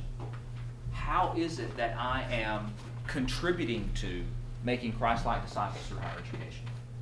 Ooh, see, that's kind of inspiring. Ooh, what can I do in my class to do that? Or is it, well, the president said, so I guess we're going to do that. See, there's two very different places. The president said, well, I give up. I'll do it, kind of. But making Christ-like disciples, and I get to kind of like create that experience. Ooh, how could I create that? That might be cool. Because you see, our scriptures tell us, in the beginning, God created human beings in His own likeness. What does that mean? Well, the one thing we know in that very first passage of Genesis, the only thing we know about the character of God is that God is creative. God creates. God imagines and then tries to bring what is in God's imagination into reality. That's what humans do. We imagine things, we try to bring them into reality. An effective, highly effective stage 4 leader says, what are you imagining? What's the nature of your dream? Now let me see if we can figure out how to empower you so that you've got the space and the time to bring that dream into fruition. I don't need to tell you what to do. You already know what to do. I just kind of need to get out of the way. I need to point you. Here's the mission. Let's go get it. Now, y'all figure that out. And if you want some like advice, some coaching, like somebody to just bounce some ideas off of, like I'm available. But I kind of trust you to be able to get the job done. I mean, y'all went to college. Y'all got your degree. You've all got experience, some more than others. But I figure you can probably do it. That's a very different feel in the workplace. It's vision. Cast the vision, let people go. Flip side is also reality. Collaborative leader, somebody says, I want that stage 4. I want my team to be that way. Walks into that new school, finds him or herself in the midst of a whole bunch of teachers who are stage 2. Stage 4 ain't gonna happen, because they do not trust that they will be allowed to create. So, stage 4 leader has to actually help stage 2 persons become stage 3 and get stable there before they can go to stage 4, which is really kind of annoying. Because there's just like an annoying step where everybody's like, ooh, I'm great, you know, and you're not. Well, okay, yeah, I get it, that's cool, but what's important? You gotta kind of let people shift up to where they feel empowered, and they feel like they're capable, and they feel like they're skilled. You remember what it was like to be a first-year teacher? Remember what that was like when you walked in and you'd had all these classes and you had this student teaching experience, and like, I don't know what that was like, and then you went into that classroom and you looked around and you said, wow, this is all mine. And then the students walked in and you said, what am I doing here? I don't know what I'm doing here. And you were reaching for a lifeline. Well, principals, first-year teachers, what do you got to do? Well, you can't say, ooh, let's redesign the curriculum. Right? That's not where they're at. That's right. Right? It's like, what do you need? Well, you kind of need to figure out how to be a teacher. Okay? So let me help you figure that out. In fact, let me like connect you with somebody who is already a pretty good teacher. Like, not somebody like on the edge of retirement. Okay, who's already like burned out and cynical, and you know, will teach you all the bad habits. Let me find somebody who's been here a couple, 3 years, and kind of has it kind of sort of figured out, and y'all are going to get paired together, and she or he is going to help you like figure out how to manage your classroom, what to do with that kid that sits in the back and, you know, throws paper and pokes the girl beside and sends inappropriate text messages, and you know, how do you deal with that? They got a handle on that. Partner with them. Okay. Now, what have I done? I've taken somebody who was alienated and I connected them with somebody else, and that person's going to be telling them all these good advice. So they're not really going to be empowered so much, but they're going to learn some necessary skills, like how to survive. Well, year 2, it gets a little better. Year 3, well, they probably have it down. Oh, now we're ready to do something else now, right? What are we ready to do now?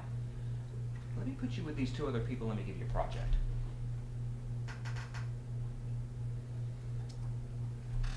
My senior teachers. They've been there, they've done that, they got the t-shirt, they've seen it all, they've had 15 different principals, and hey, guess what? You can't tell me anything. Okay, that's cool. I want to capitalize on your experience. What is it that we can do to really take this very difficult group of students and help them learn? You've been there and done that. You've run a lot of experiments in your time. Is there anything we haven't tried? And they might or might not buy in. Okay. Maybe, maybe not. Can't win them all. But we can try to build projects that people get interested in. And we can meet people's needs where they are and develop them along the way. And you see this leader right here? This leader is about developing stable partnerships. This leader says, how do you get over a 12-foot wall? Well, you don't do it by yourself. There's a great little YouTube video out there of a group of soldiers who are climbing a 12-foot wall. And they've got this choreographed down like wonderfully. Like they run up to it, and there's like, I don't know, maybe there's 8 or 9 of them or something like that. And, you know, 4 or 5 of them immediately squat down against the wall, and then the other, like 2 or 3 of them jump up on those guys' shoulders, and then the other one comes up and they grab this guy and they throw him over the top. And that guy hangs on the top and reaches down and helps pull these other people over. And then they make like a chain that reaches down to help pull the last guy up. See, to get over a 12-foot wall, you gotta have a team willing to work together to get it done. Stage 4 leaders recognize gotta have a team, and teams built on partnership, equal partnership. And my job is to just stabilize those partnerships, just to get them in place, and just get people working together and trusting one another, trusting in one another, and thinking about all the time what's the most important thing we need to get done today. Stage 5. Ooh, there's another one.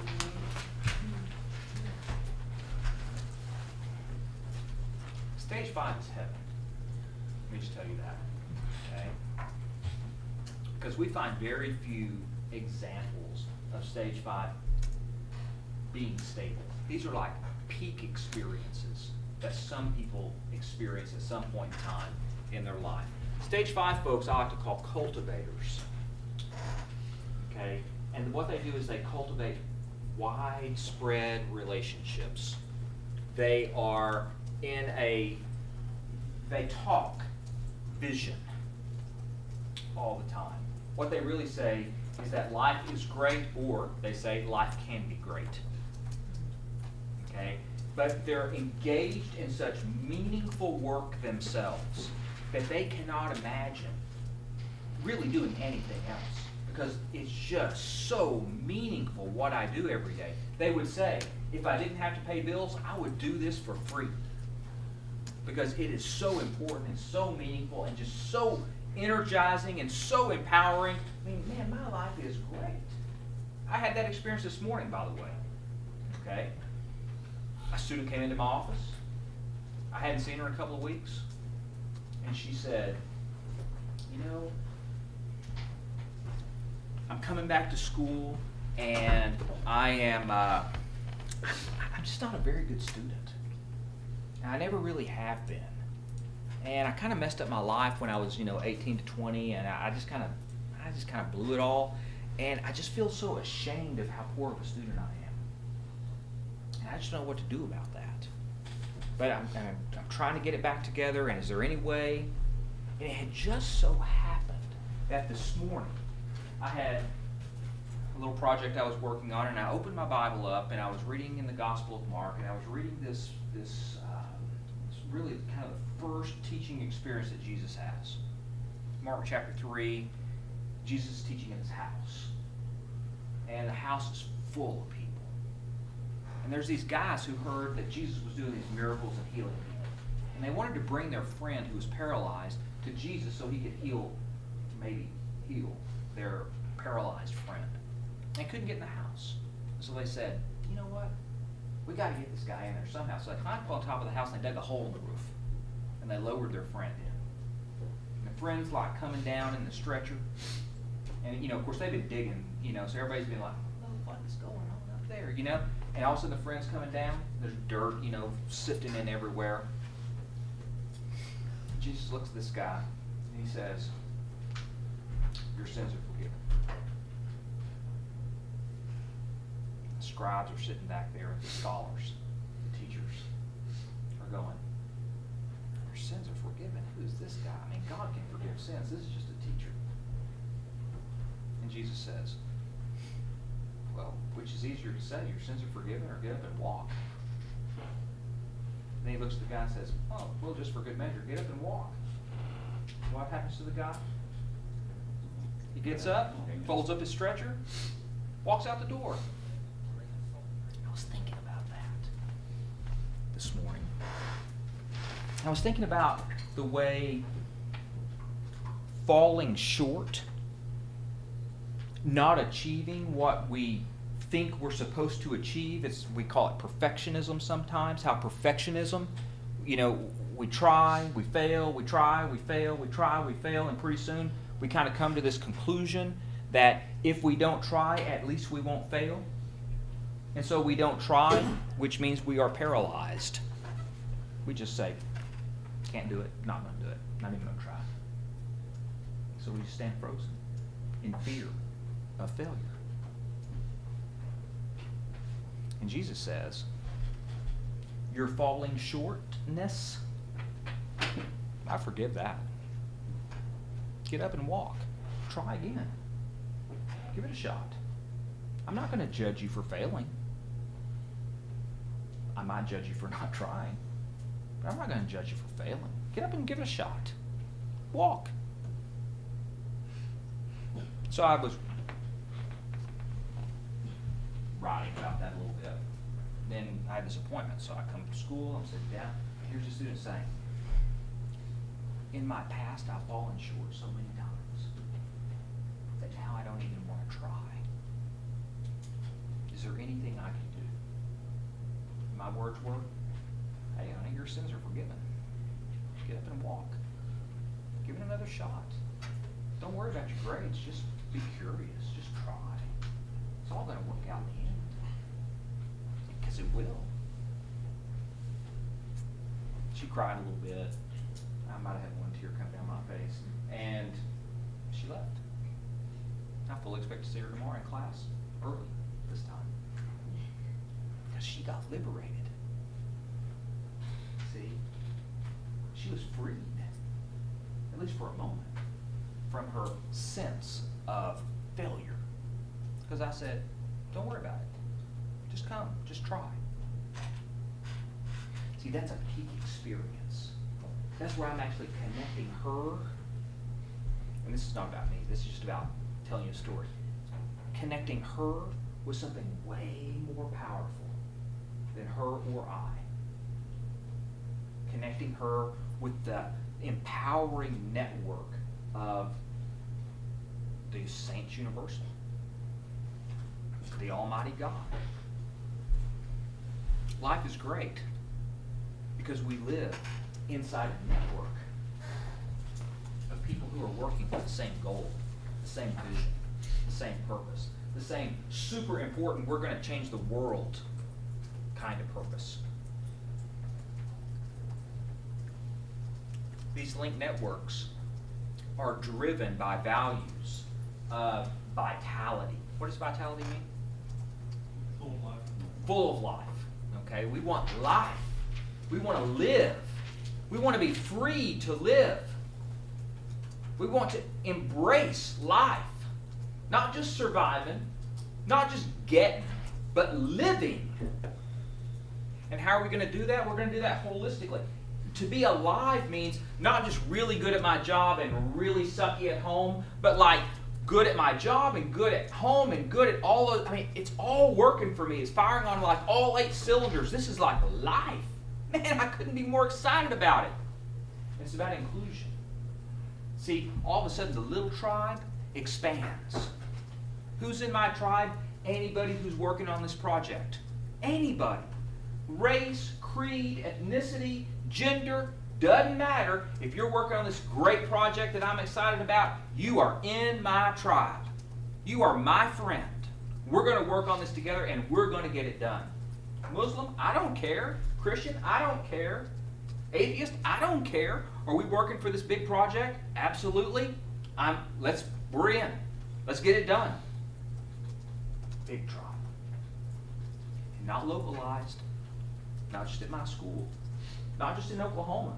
Like anybody in the world. The internet can connect us. We can figure it out together.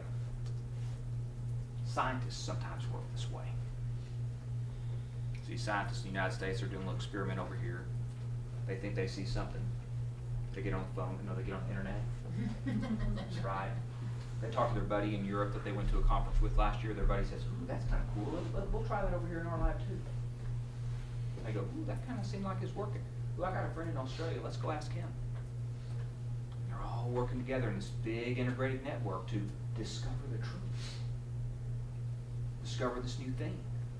Discover a new version of reality that we didn't even know about before. Solving a wicked problem.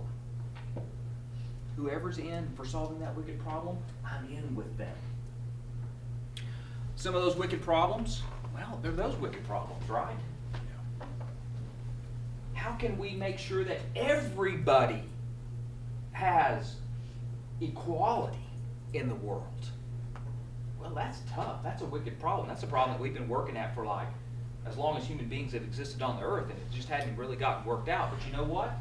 We imagine that it's possible. In our minds, we think like it isn't like real, but it could be, it might be. We can dream it, and if we can dream it because we are creative beings, made in the image of God, we actually might be able to create it. Who's in with me on creating it? Martin Luther King said, I have a dream. And this is the nature of my dream. He went through a list of things. And he said, if you are in on this dream, if you would want to live in that kind of world, let's go get it. Let's figure it out. See, the nature of your dream might not be exactly like Martin Luther King's dream. It might be something different than Martin Luther King's dream. That's okay. There's a lot of people on the planet. There's a huge brain trust on the planet. We can solve a lot of different problems simultaneously if we want to. But who's in on solving the wicked problem that you dream of solving? What is that problem for you? How can you, with other people, envision a solution? That's what people at Stage 5 are up to. Now there's a little example of like some companies that do this, and I like telling a story, so I'll tell you this story. There was a pharmaceutical company. You know, they're mostly villainous, but quasi-joke. You know, what are they after? Well, they're just after your money. They make some cheap drugs, sell it to you for a high price, right? But there was a pharmaceutical company that's called Amgen. Amgen was a pharmaceutical company that worked in primarily drugs that fight cancer. And so they were kind of recognized in the industry as being a little bit special, because it seemed like when they began to bring a cancer drug through trial to market, so they have to go through these various stages, right? And you know, they do a bunch of animal studies and that sort of thing, and then they say, well, this looks like it might could work, but we kind of need to test it out in humans, so they need to get FDA approval to be able to do human drug trials. Well, what was interesting is they seemed to be able to get their drugs approved for drug trials way quicker than anybody else. Okay, so there are two options here, right? They're paying somebody or they got something going. Okay, so folks begin to study Amgen, and they find out they're doing some interesting things. Okay, for one, they take scientists and lawyers and accountants and people like that when they get ready to go to seek FDA approval. They pull them all together, they send them off-site, they send them up to some resort in Vermont. They work together like day in, day out until they get all the paperwork filled out to submit to the FDA, and it's all super good because the scientists are working on it along with the lawyers, along with everybody else, and they get it done. Super quick. Wow, this is kind of cool. So a group of people decide to go study Amgen. They go to Amgen, they think, oh, that's pretty special. Let's talk to the leadership, you know, and find out kind of what they're in. And Amgen starts talking mission stuff. Their mission is, we cure cancer. Okay, that's what we're in for, curing cancer. We're going to cure cancer. Like, not just a kind of cancer, cancer. Okay, that's kind of cool. They talk to the scientists say, oh yeah, the reason I work for Amgen, great working for Amgen, because we're curing cancer. Okay, well that's neat. You know, I talk to the people in the business office or whatever. Yeah, I work here. It's a really great place to work. It's kind of like missional for me because I like to be working for a place that like cures cancer. So that's why I'm here. That's why I got this job. That's why I sought this job. That's great. They then found out that they decided, well, let's kind of go down into the workforce. And they go to the maintenance staff. Okay, maintenance staff in a pharmaceutical company, much of their work, you know, cleaning and doing this other thing called turning labs around. Okay, so you go into the lab, you're working on these various experiments, studying things, and then all of a sudden that phase is over. The lab has to be reorganized, new equipment needs to be brought in, it needs to be, you know, different things done to it. What they noticed was Amgen did a really good job of actually flipping their labs, reorienting them, retasking them much quicker than the benchmark industry standard was. When they started talking to the maintenance staff, they figured they would be kind of like stage 2. Well, you know, I mean, we work, and we, you know, we do crummy jobs, and, you know, life kind of sucks, but, you know, it's a paycheck, and, you know, that kind of stuff. They were shocked when the maintenance staff said, oh, yeah, we're curing cancer. I'm here because I'm contributing to curing cancer. And the maintenance staff started talking about, yeah, we recognize that you know, my aunt, she's dying of cancer. She's probably gonna die of cancer, but you know, if we can flip this lab in half the time that it normally takes, we're that much further down the road to curing cancer. We make that much progress, because those scientists don't need downtime, they need work time. And the only way they get work time is if that lab's working. So that's, we are serious about what we do here. And this was shocking, that the maintenance staff, the bottom people on the rung, were committed to mission. They believed in the vision. Now, Amgen was wildly popular for a while because it was doing so well. And it got a lot of drugs to market. And then it had some little financial bobbles along the way, so it backed off a little bit. It kind of had to regroup. It wasn't working as effectively, so it regrouped, reorganized, spun off some subsidiaries, did this and that and the other. But then Amgen administration said, okay, now we need to get back on. Let's start working on mission again. Let's sort of, you know, not only regroup financially, but let's regroup culturally, and let's get things back running again, because they'd experienced stage 5. Then they backed off into kind of a stage 4 culture. Okay, that's fine. We're great as a company. We're better than them. We're great. They're not. Okay, that's a stage 4 thing. But they had tasted stage 5. They had tasted, we are great, but life is great because we're curing cancer, because we're accomplishing the mission, and because we'll work with anybody if they're working on the same thing we're working on. It was pretty cool. So the analogy becomes, right, doesn't education have a fabulous mission?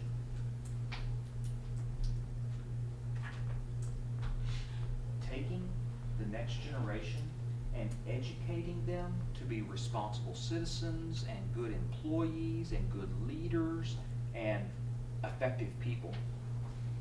Over the course of 12 years, we get the opportunity to do that. And the outcomes on the end of the pipe are the responsibility of this huge tribe of educators. And if we don't like the world we live in, the kids that we push out at the back end of that pipe are the ones who are going to make the next world we live in. And we get the opportunity to shape and contribute to their ability to solve the wicked problems that we can't solve. That's a wonderful mission. Now, it's kind of easy to sit back and say, boy, you know, my life sucks. I don't get enough pay. I work too many hours. It's easy to do that. It's also kind of fun to say, I have arrived. I got like my principal's certificate, my superintendent's certificate. I run this school. I can boss all these people around like I got bossed around. That can be kind of fun for a little while. But what if everybody in your school and all the people in your teacher tribe said, who cares about all that? What if we actually look at making the world a better place because we have prepared the problem solvers that will solve the problems that no one else has been able to solve? What if we do that? What if we can transform the world through education? Wherever, whenever. Would that be something worth doing, even if you failed at it? And that's an important question. And at stage 5, that's one of the things they ask. Is this worth doing even if we fail? Is it worth trying even if it doesn't work? Because it's so meaningful to at least try to achieve that vision.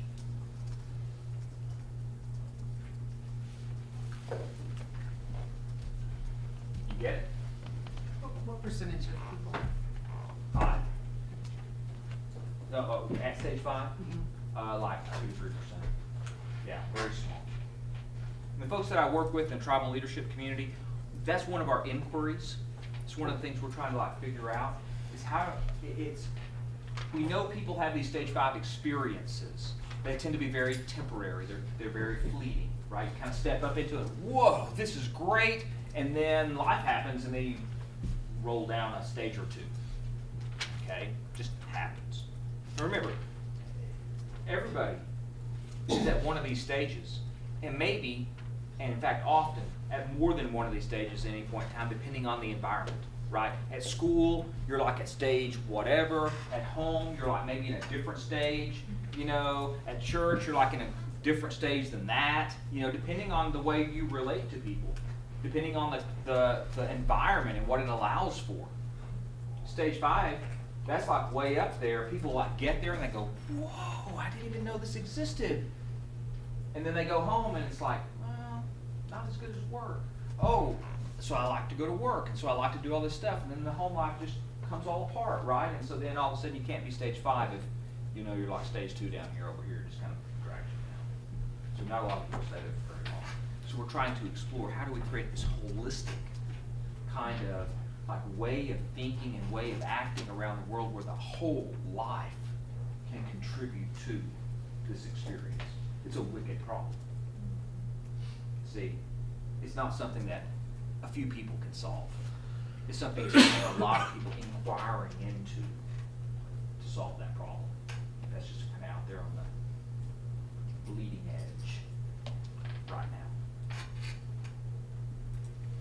When we saw that with the disciples, right? Man, walking with Jesus is great. Dude died on the cross. Life really sucks now. We bet on the wrong horse. Okay? And then, resurrection. Oh, hey, not bad. But now it's a lot of work. For a lifetime. Maybe a short lifetime, depending on which next cross you died on. Right? But worth it. What did the Apostle Paul say? To live is Christ. To die is gain. That's how meaningful it is. That's why I give my life to this cause. Because it's worth it, even if I die. Even if I fail. It's still worth it. Because the goal is so great, and so powerful, and so inspiring. That's what we hope to try to build cultures that can support that for a longer period of time. So, questions or comments? I've had you in a death grip for 2 hours now, so unpack a little bit. Just at the end, in stage 5, we're going to do this even if we fail. And this is going to sound crazy. As administrators, can we afford to fail? Yeah, good question. What do you think? And if we can, then who pays the cost for our failures? Mm-hmm. Mm-hmm. What do you think? Well, from what Fred said, the way I see it is, if you're afraid to fail, you'll never succeed. You know, you gotta be willing to step out there. And as striving to be a cultivator on stage 5, I'm not afraid to fail. You know, I'm fine with failure. Like, I'm fine with it. I'm fine with it now. You know, I look at people sometimes and it's like, life's too short to be scared for me. I'm not the greatest student in the world, but I'm sitting in this class on the front row, and I'm gonna be here every Wednesday I'm supposed to be here, and ain't nobody gonna put me out. So I'm fine with it. If we fail, I'm gonna fail, but you know what? Dust it off. Well, we'll try that again. See what happened this time. We do this different. I gotta be willing to fail in order to succeed. I don't know about everybody else, but it seems like, this is my 6th year teaching, but there's been so many like introducing of something and then it's seen as a failure, so then you scrap it and then you restart. Like, it's not, we don't have infinite time, but we have time. And instead of getting a result in 1 year, 2 years, you need to be able to look at a macro level of success and say, am I progressing towards that?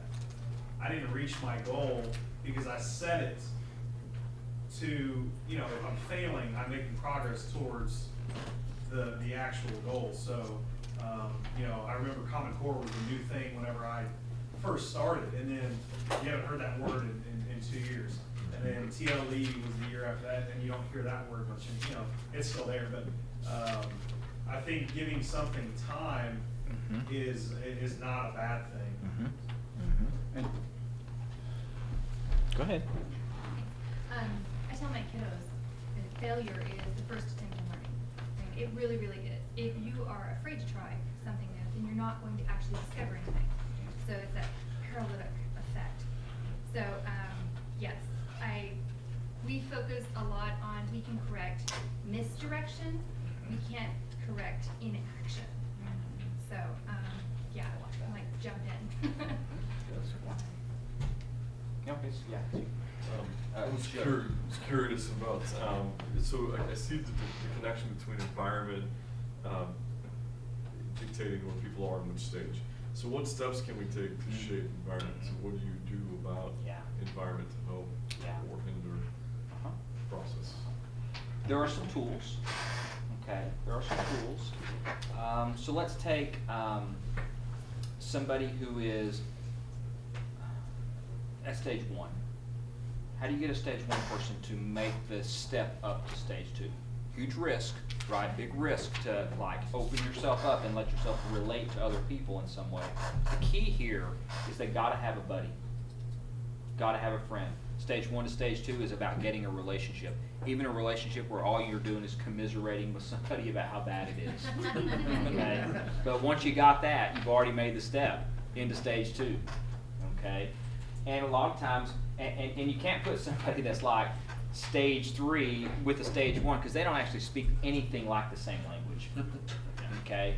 So you find a stage 2 kind of person and you connect them with a stage 1 kind of person, and the stage 2 kind of person will kind of bring up the stage 1 person. Now the risk is they'll can bring each other down, but typically, because human beings are social animals, we really want to socialize. We really want a friendship or a relationship or at least something. And so we'll tend to go ahead and make a friend, okay, of sorts. So that helps, that's a tool for getting 1 into 2. 2 to 3 is a little more challenging because it's about competency. So how do you get somebody to feel like they in fact are competent and can achieve a task or a goal? That takes a slightly more sophisticated kind of tool. That tool is actually a tool that I think you have in your hands. Okay? And that tool is a little tool called the daily boxes. Okay? Yes or no? I haven't given them That's the okay. boxes, but I come down and get them. No, that's okay. That's okay. We just talked about that. I'm Okay? doing mine and I love them. Okay. Daily boxes work like this.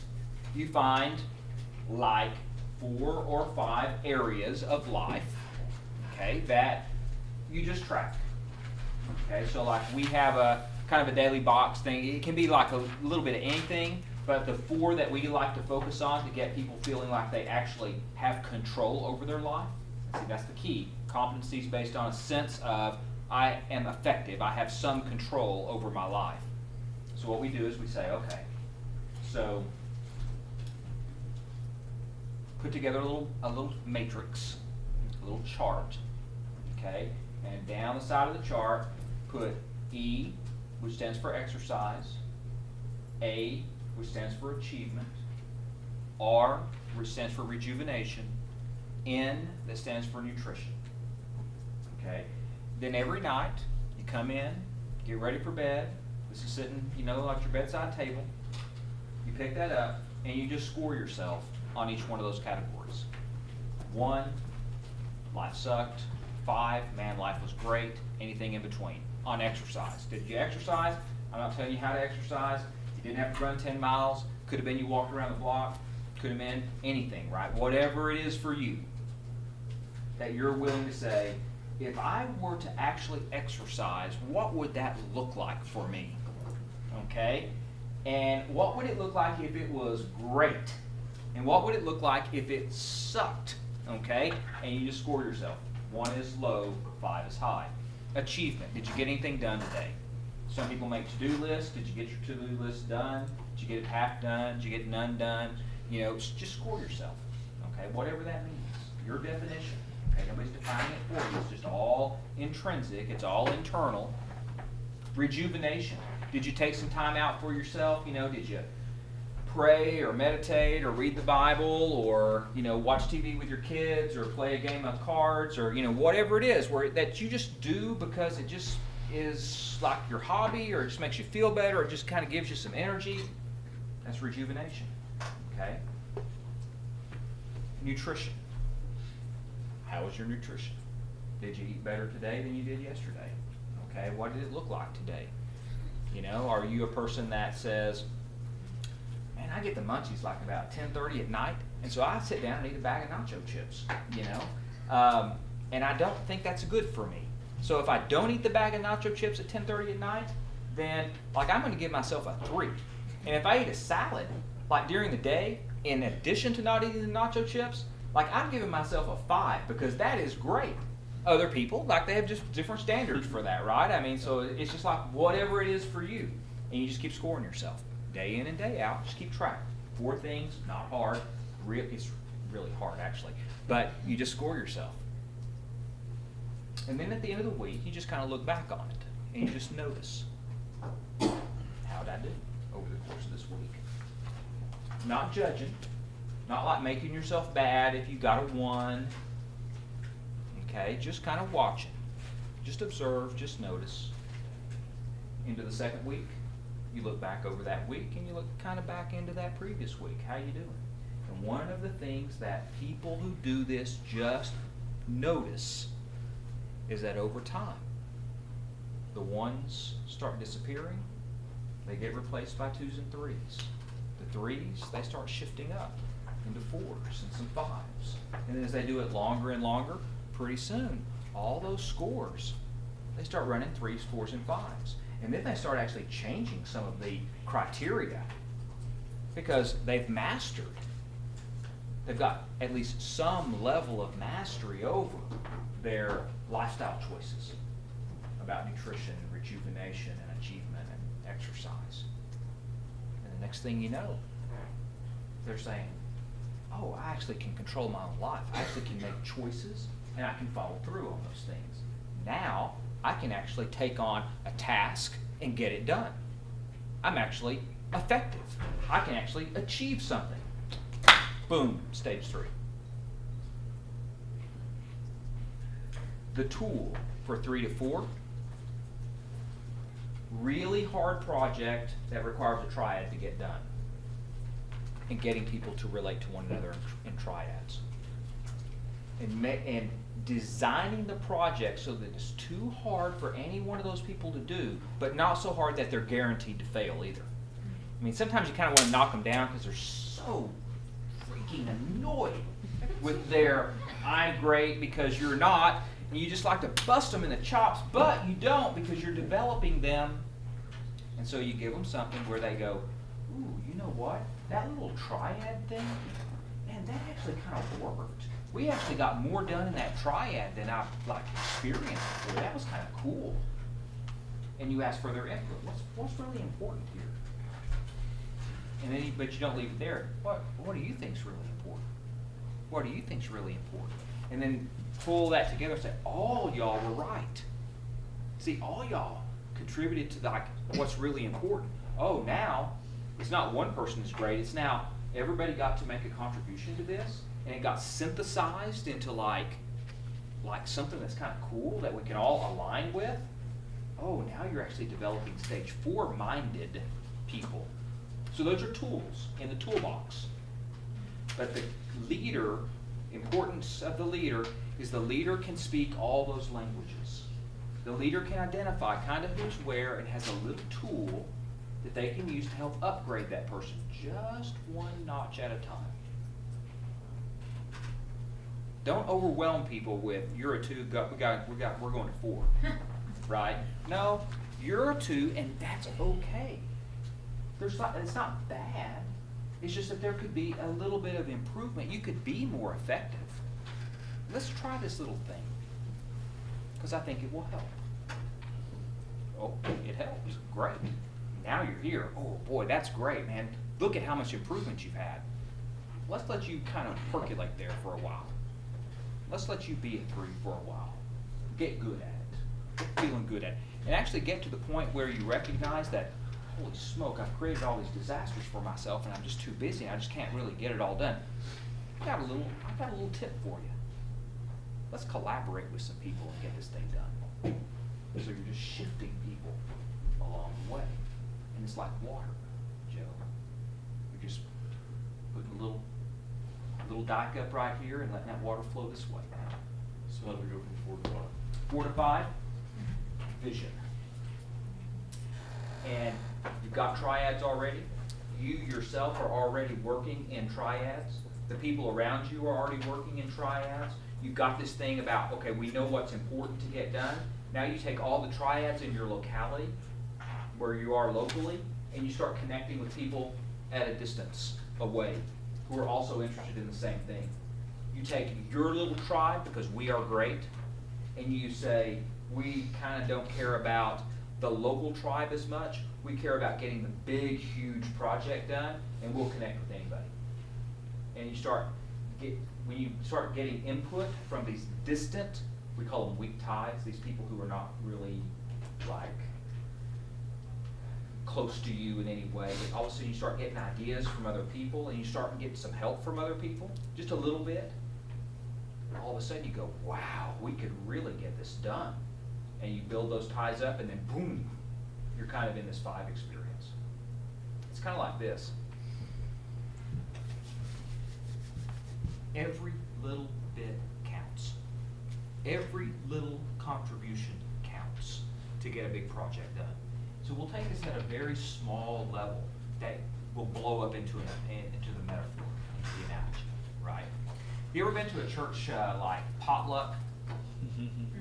How does that normally look? What happens at a church potluck? A lot of food left over. A lot of food left over. A lot of random stuff. A lot of random stuff, yeah. Does anybody go home hungry from a church potluck? Not normally, right? I mean, it's a pretty good feed, okay? Some things that don't look so appetizing, you skip those, but man, there's like 10 other of those things that some of them look better and you'll be happy to take that.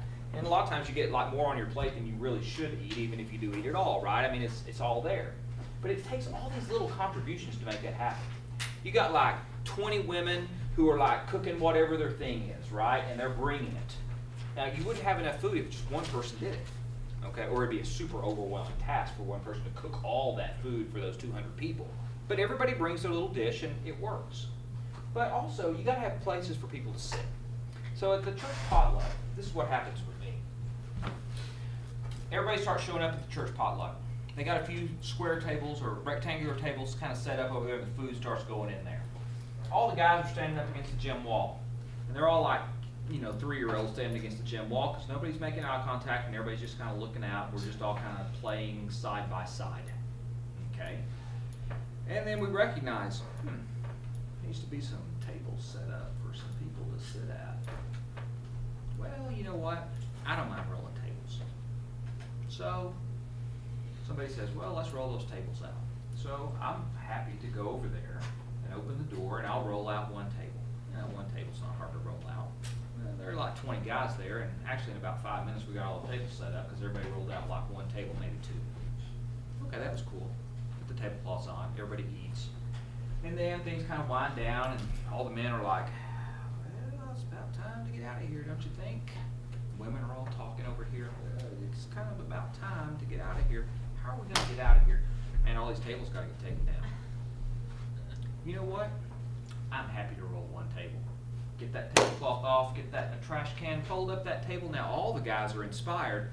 You know what? If we get these tables rolled into that closet, the gym will be empty. Somebody can sweep up. We can be out of here and watching the ball game. So everybody rolls the table in. In about 10 minutes, we got all the tables rolled in that closet. The door closed, and somebody's got the place swept up. And then we're like, hey dear, we gotta get going, I think, and out to the car. Now, if somebody had told me, we're gonna have this church potluck, we need all the tables set up, Dennis, would you roll out all those tables and set them up for the church potluck? I'd say,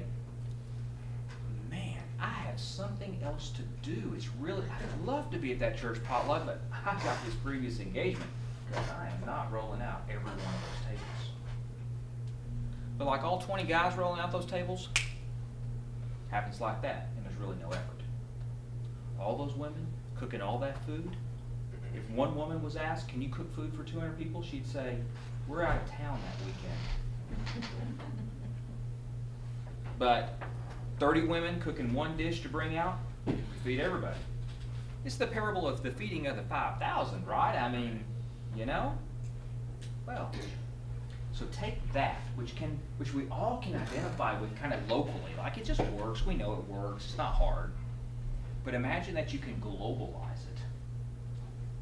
Where people in Chicago are working with people in Oklahoma City, who are working with people in Sydney, who are working with people in London, all kind of around the same project. A project like, how do we get clean water to the world? And scientists and engineers and people in NGOs and people who are interested in philanthropy, and people are all kind of inspired by the same project. And we all do our little part, and boom, we create something fabulous. That gets you to stage 5. But you can't get there out of stage 3. You get there because you know how to already collaborate with people locally, so it's not a big jump to collaborate with people globally. Then it begins to happen. So 5 probably actually doesn't, Joe, happen just at a local level. It's big. It's big. Yeah.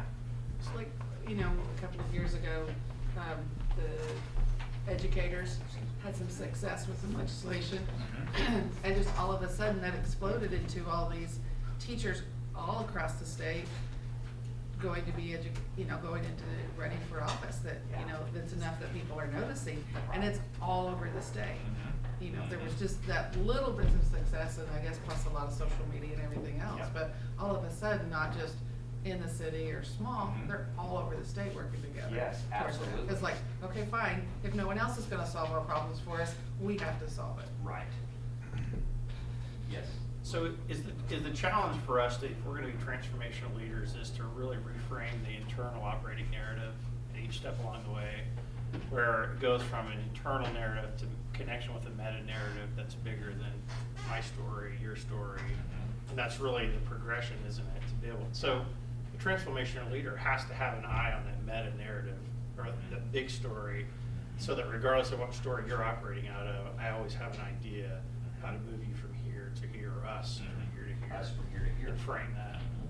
Because as you take the stage 2 and help them move to stage 3, you're actually helping you and everybody else in the organization become one more person effective. Ineffective to effective, boom. We just got an exponential boost in what we can do. Because somebody who sat there and only took orders is now doing something on their own. Kind of tearing up Jack just a little bit sometimes, but that's okay, because we're actually going to get collaboration going in about 18 months. Just a point of clarification on the collaborative projects. The triad, 3 is the minimum, or 3 Minimum. is the requirement? 3 is the minimum. So you can have a bigger. You can have a bigger one. It kind of helps if people don't have much experience with collaboration just to do it with 3, lest it get a little bit too complex.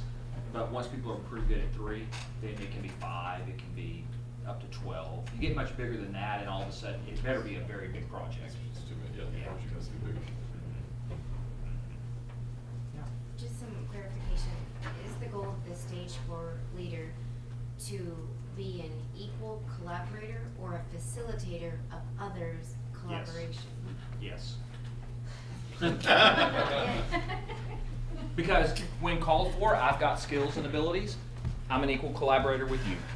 If what my skills and abilities are called for in this project, then I'm in and I'm just a partner with you. Or I also, because of my authority, my role and position, I also may need to be an orchestrator of getting projects done.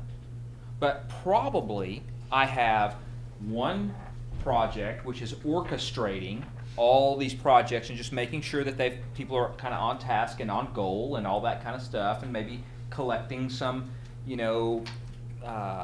sort of ongoing assessment data, something like that, what's it working. But I probably have another couple of projects that I'm like working on myself with partners. So it's safe to say that you would also need some delegating Sure. abilities, which is it then safe to say that, not that some of these stages are good, but you just clearly said we've all been in these stages and probably still are, maybe in denial, but Yep. that, especially going from stage 3 to stage 4, there's some spillover, there's some confusion between, Sure. because it clearly says that at stage 3, you're good at delegating, but it sounds like there's a lot of that needs to happen in a positive way. Yes, and it's not that you abandon the skills of the previous stage, it's that you transform them, right? Now, if I'm just delegating at stage 3, I'm delegating to Terrell, and then I'm delegating something else to Fred, and then I'm delegating something else to you. And I don't need you talking to each other, I'm telling you what to do. When I'm delegating at stage 4, first, I build the collaborative structure. Then I say, here's what we need to accomplish, big picture. Now y'all figure out how to do it. That's different, right? So I set maybe the limits, the constraints, like we gotta work within these kind of constraints, we need to accomplish this. Y'all are smart, y'all figure it out. If you need some resources that you don't have access to, I can maybe help find those resources, but I'm leaving it to y'all to get it sorted out. You're empowered. Go and do. And we recognize that whether you're in a workplace, a school setting, a family setting, wherever it is, we don't have influence over every part of someone's life. But we can create a space in which that person, those people, can show up differently than what they've ever before had an opportunity to show up in a different stage of life. So that setting in which they're valued as a human being and they're valued for what their contribution could be allows them space to show up as a different person. And if you can hang on to that your responsibility, your calling is to create the right kinds of spaces where people can show up better than they've been able to previously show up, you have succeeded. They get to choose what they're going to do with that space. You can't control that. But what you can control is the tending of the space, the tending of the environment so that it's big enough and rich enough and has enough potential that people can show up as the most highly effective person that they can be. And that's your job as a leader. And so I hope that you'll be able to sort of hang on to that a little bit, play with those ideas, do your daily boxes. You're coming into a brand new graduate program. You don't know where the bathrooms are yet, okay?